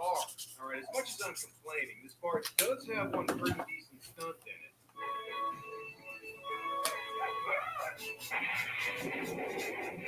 Okay, that looked really fucking dangerous. Let me tell you that nobody. Well, it looks like it's going to be a combination of pale pink and the light pink will be the energy, vivid red and vivid pink. How's that? Ooh, yeah. There's our outer energy. And then what are these two? This is the pastel. Too bright. And this is called Cosmos. These two will not be used.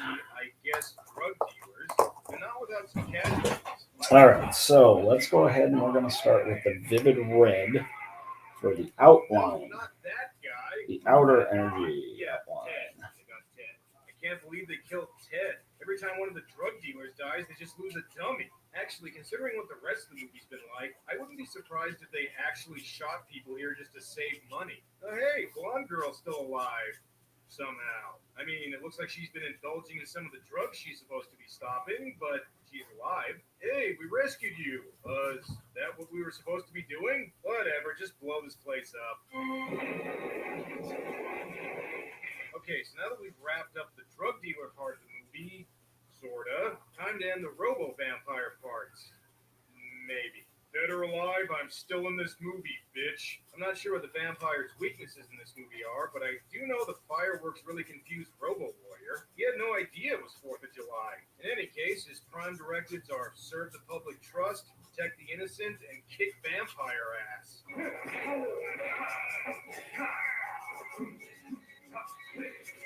I like the vividness of this red a lot. It's really a good standout color. Shorty said we find someone quiet to be alone.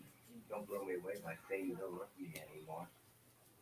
And you are? Hey, get the hell out of our movie. We've only got a few minutes left. Let's see. Plot resolution's got to be around here somewhere. Normally I'd say hopping isn't an effective mode of transportation, but in this case, Robo Warrior's so slow we might not catch up with him. You know, as ridiculous as pretty much everything in this movie is, I think the one thing that baffles me the most is they have White Castles in Asia, and we've only got a couple minutes left, so might as well see if we can throw in a fight scene between these two and fit some last-minute tits into the movie. Oh, and don't get your hopes up for any sort of resolution that makes sense here. Robo Warrior uses a flamethrower he's never used before to light up a pinata of Gorilla Vampire, and then the movie just kind of stops going because it's finally reached 90 minutes.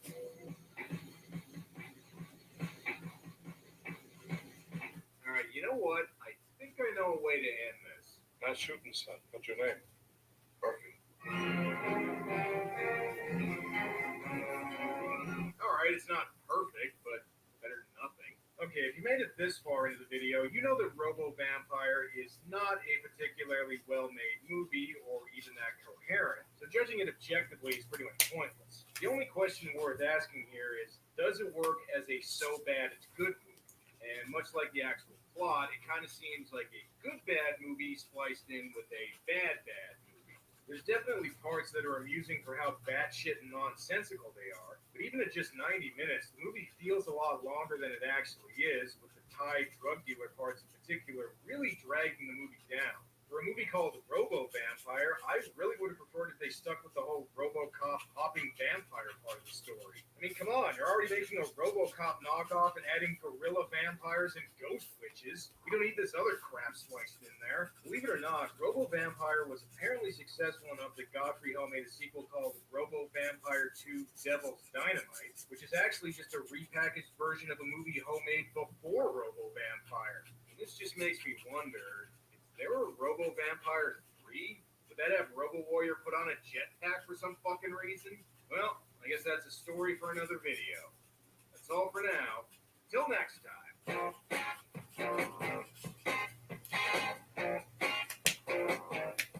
We'll do light pink. I think it's white and pale. So the pale pink is the darker, the darker of the two. So we'll do the pale pink for this inner part.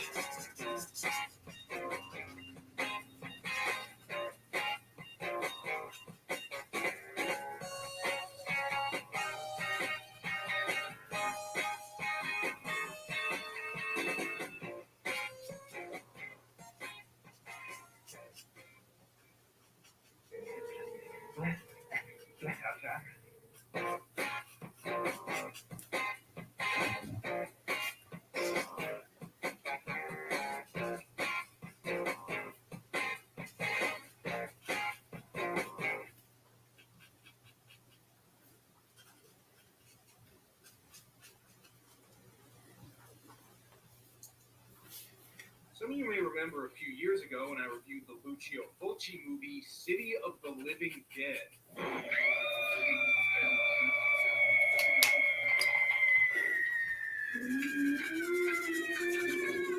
Yeah, anyway, that movie was actually the first installment of what Fulci would call his Gates of Hell trilogy, and now I'm finally getting to the second part. Boy, good thing I did City of the Living Dead first, otherwise people might find this movie a little confusing.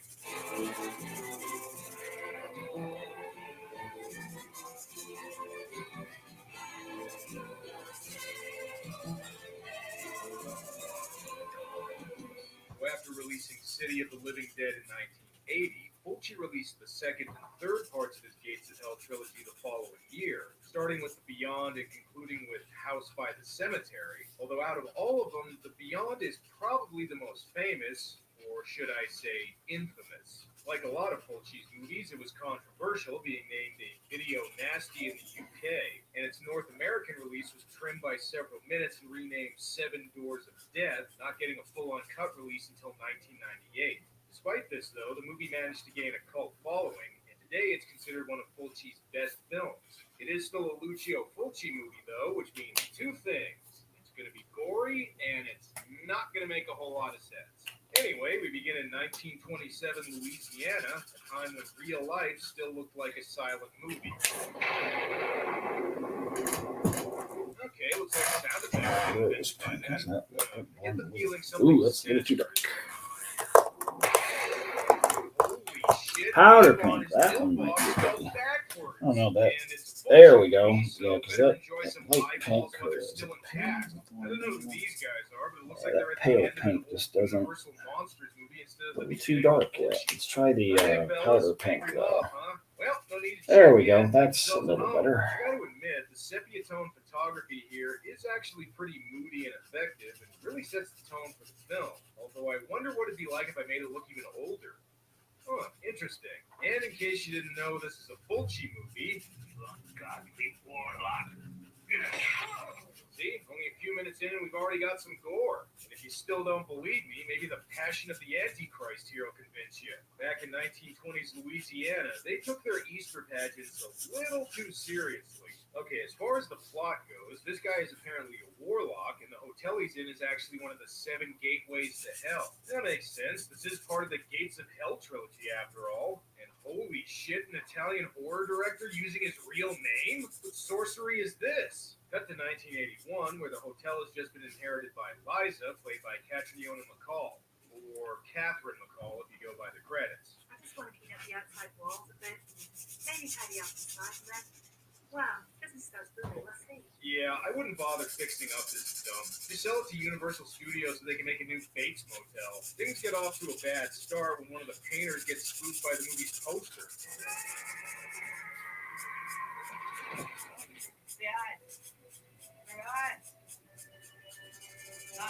Yeah, you're in a Lucio Fulci movie. Bad things are gonna happen to eyes. Not to worry, though, they make a call to Dr. McCabe, played by David Warbeck, and oh, come on, Doc, stop doing that, will you?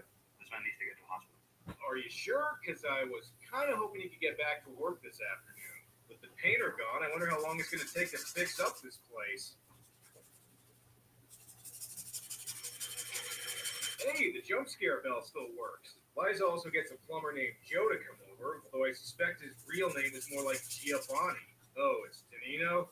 Alright, well, close enough. Well, this ain't good. Your basement's flooded, and it has a weird, creepy lady in it. Martha, I made this little pathway to the far end. Just for you.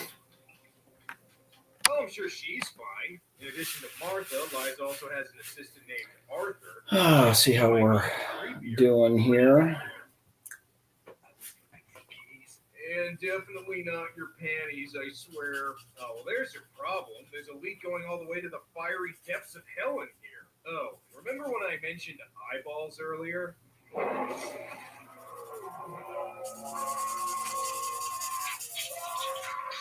I'll fix the leak, but the demon is going to cost extra. In case the gore made anybody uncomfortable, what do you say we wash that down with some more beautiful cinematography? Liza runs into Emily, the girl from the beginning who was reading the Book of Avon and is now blind. But other than that, I'd say she's aged pretty well since 1927.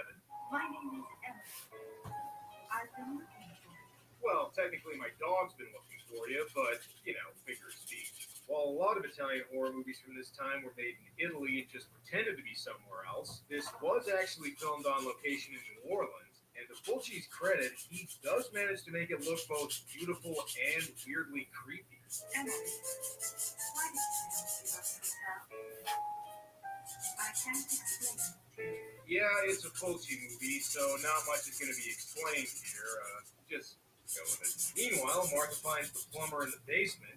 While he may be horrifically mutilated, her resting bitch face is totally unaffected. However, seeing a mummy rise from the mud does make her kind of change facial expressions. Alright, better take these two to the morgue. He's in amazingly good shape for a corpse supposed to be dead 6 years.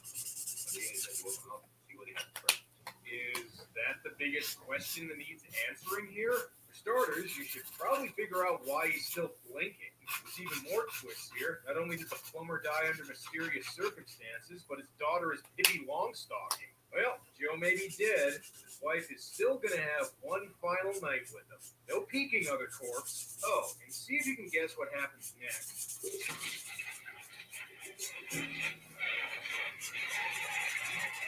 That's right, more gore.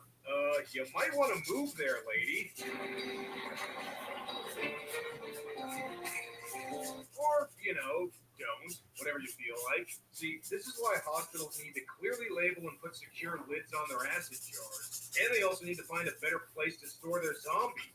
Never mind the kid, though. How's Liza doing with her hotel renovation? Big surprise, huh?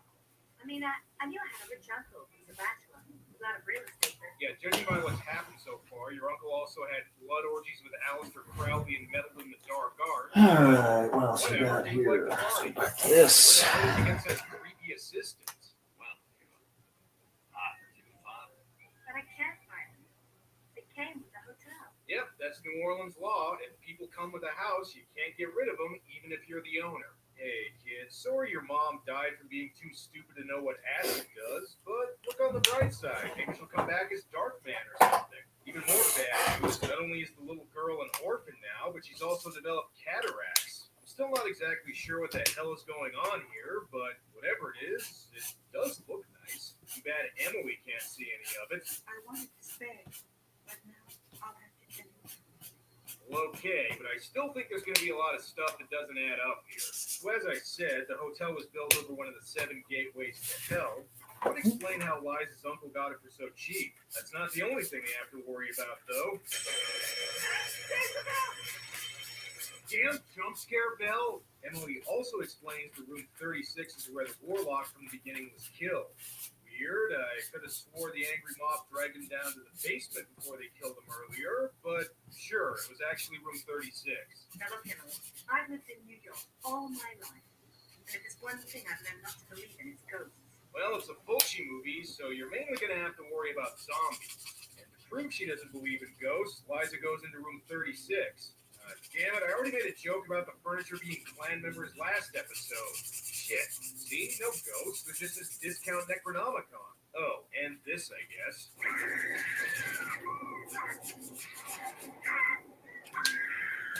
Okay, look, lady. Instead of fixing this place up, just convert it into a haunted house. I mean, most of the work's already done for you. See, you got plenty of sheets to make ghosts. Not only is the corpse not in the bathroom when the cave goes in there, but he's got even more news for Liza. Who's Emily? Blind girl. She lives in the old house by the crossroads. There's no blind girl living there. I know everyone around here. Yeah, I know every blind girl in New Orleans, and none of them are named Emily. You're crazy, lady. Well, only one thing to do now. Head to Bourbon Street, buy yourself a hand grenade, and get shit-faced. Or, just head into this bookstore. That book's been there for 2 years. Nobody wants to buy it. It's very nice, though. Very, very interesting. I believe that about as much as I believe your accent. If you think this guy's creepy, here's a reminder Okay. that Arthur still exists. Just a sec, fellas. She won't notice if I let form down here. Meanwhile, Liza's assistant Martin goes Emma! to the New Orleans Mama's Public here. Cameo Library to look up the building plans for the hotel. He wants to see if the gateway to hell can be converted into an exercise room. Well, with Lucio Fulci himself running this library, I'm sure he'll be just fine.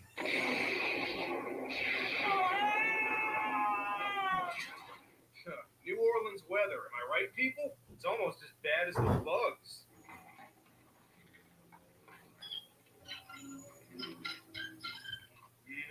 I don't like where this is going.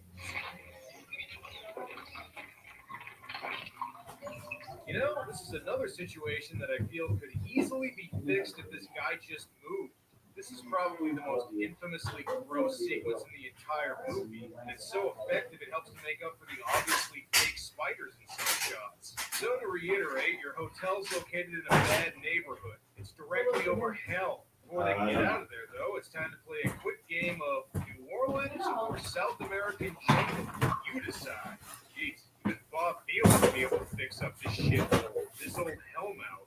Oh, wait, this is actually Emily's place. Well, that explains things. She can't see how messy it is. Hey, listen, lady. Other than making the undead look chipper by comparison, what exactly do you do here? Okay, more gross shit. That's what. Hey, ever wondered what the bathroom scene in The Shining would have been like if it had a zombie version of Peter Jackson? Well, wonder no more. Oh, did I mention eyeballs? Man, they really got to take care of those loose nails. Because corpses keep piling up, the K better check on this one to see if it's still blinking. On the day the gates of hell are opened, on that day, the dead will be born. No. The line is, when there's no more room in hell, the Italian film industry will still keep making Dawn of the Dead knockoffs. I feel bad for Emily. She keeps trying to warn people about the Hellmouth, and they still won't leave. All right. The ghost of Scott Joplin. Who else? Okay, See, now there he is. Look, Emily, I know he's it's not basically very done fancy, but for now. maybe you should just stay at a motel Now we're gonna start on her. instead. There's a lot less undead there. And I've heard of slow zombies, but Jesus, step it Camera. up, fellas. On her a little bit more there. Yeah, that's right. You guys are about to get fucked by Dickie. So, her, we will do. Which I'm keeping these out because I'm going to use the same kind of energy for her. Protect you from zombies. But I need to take a little breather for now. I got some other things I need to accomplish. So, thank you everybody for watching. Meanwhile, in Silent Hill, McCabe tries to call Liza. She's too busy trying to fix that pesky leak in the basement.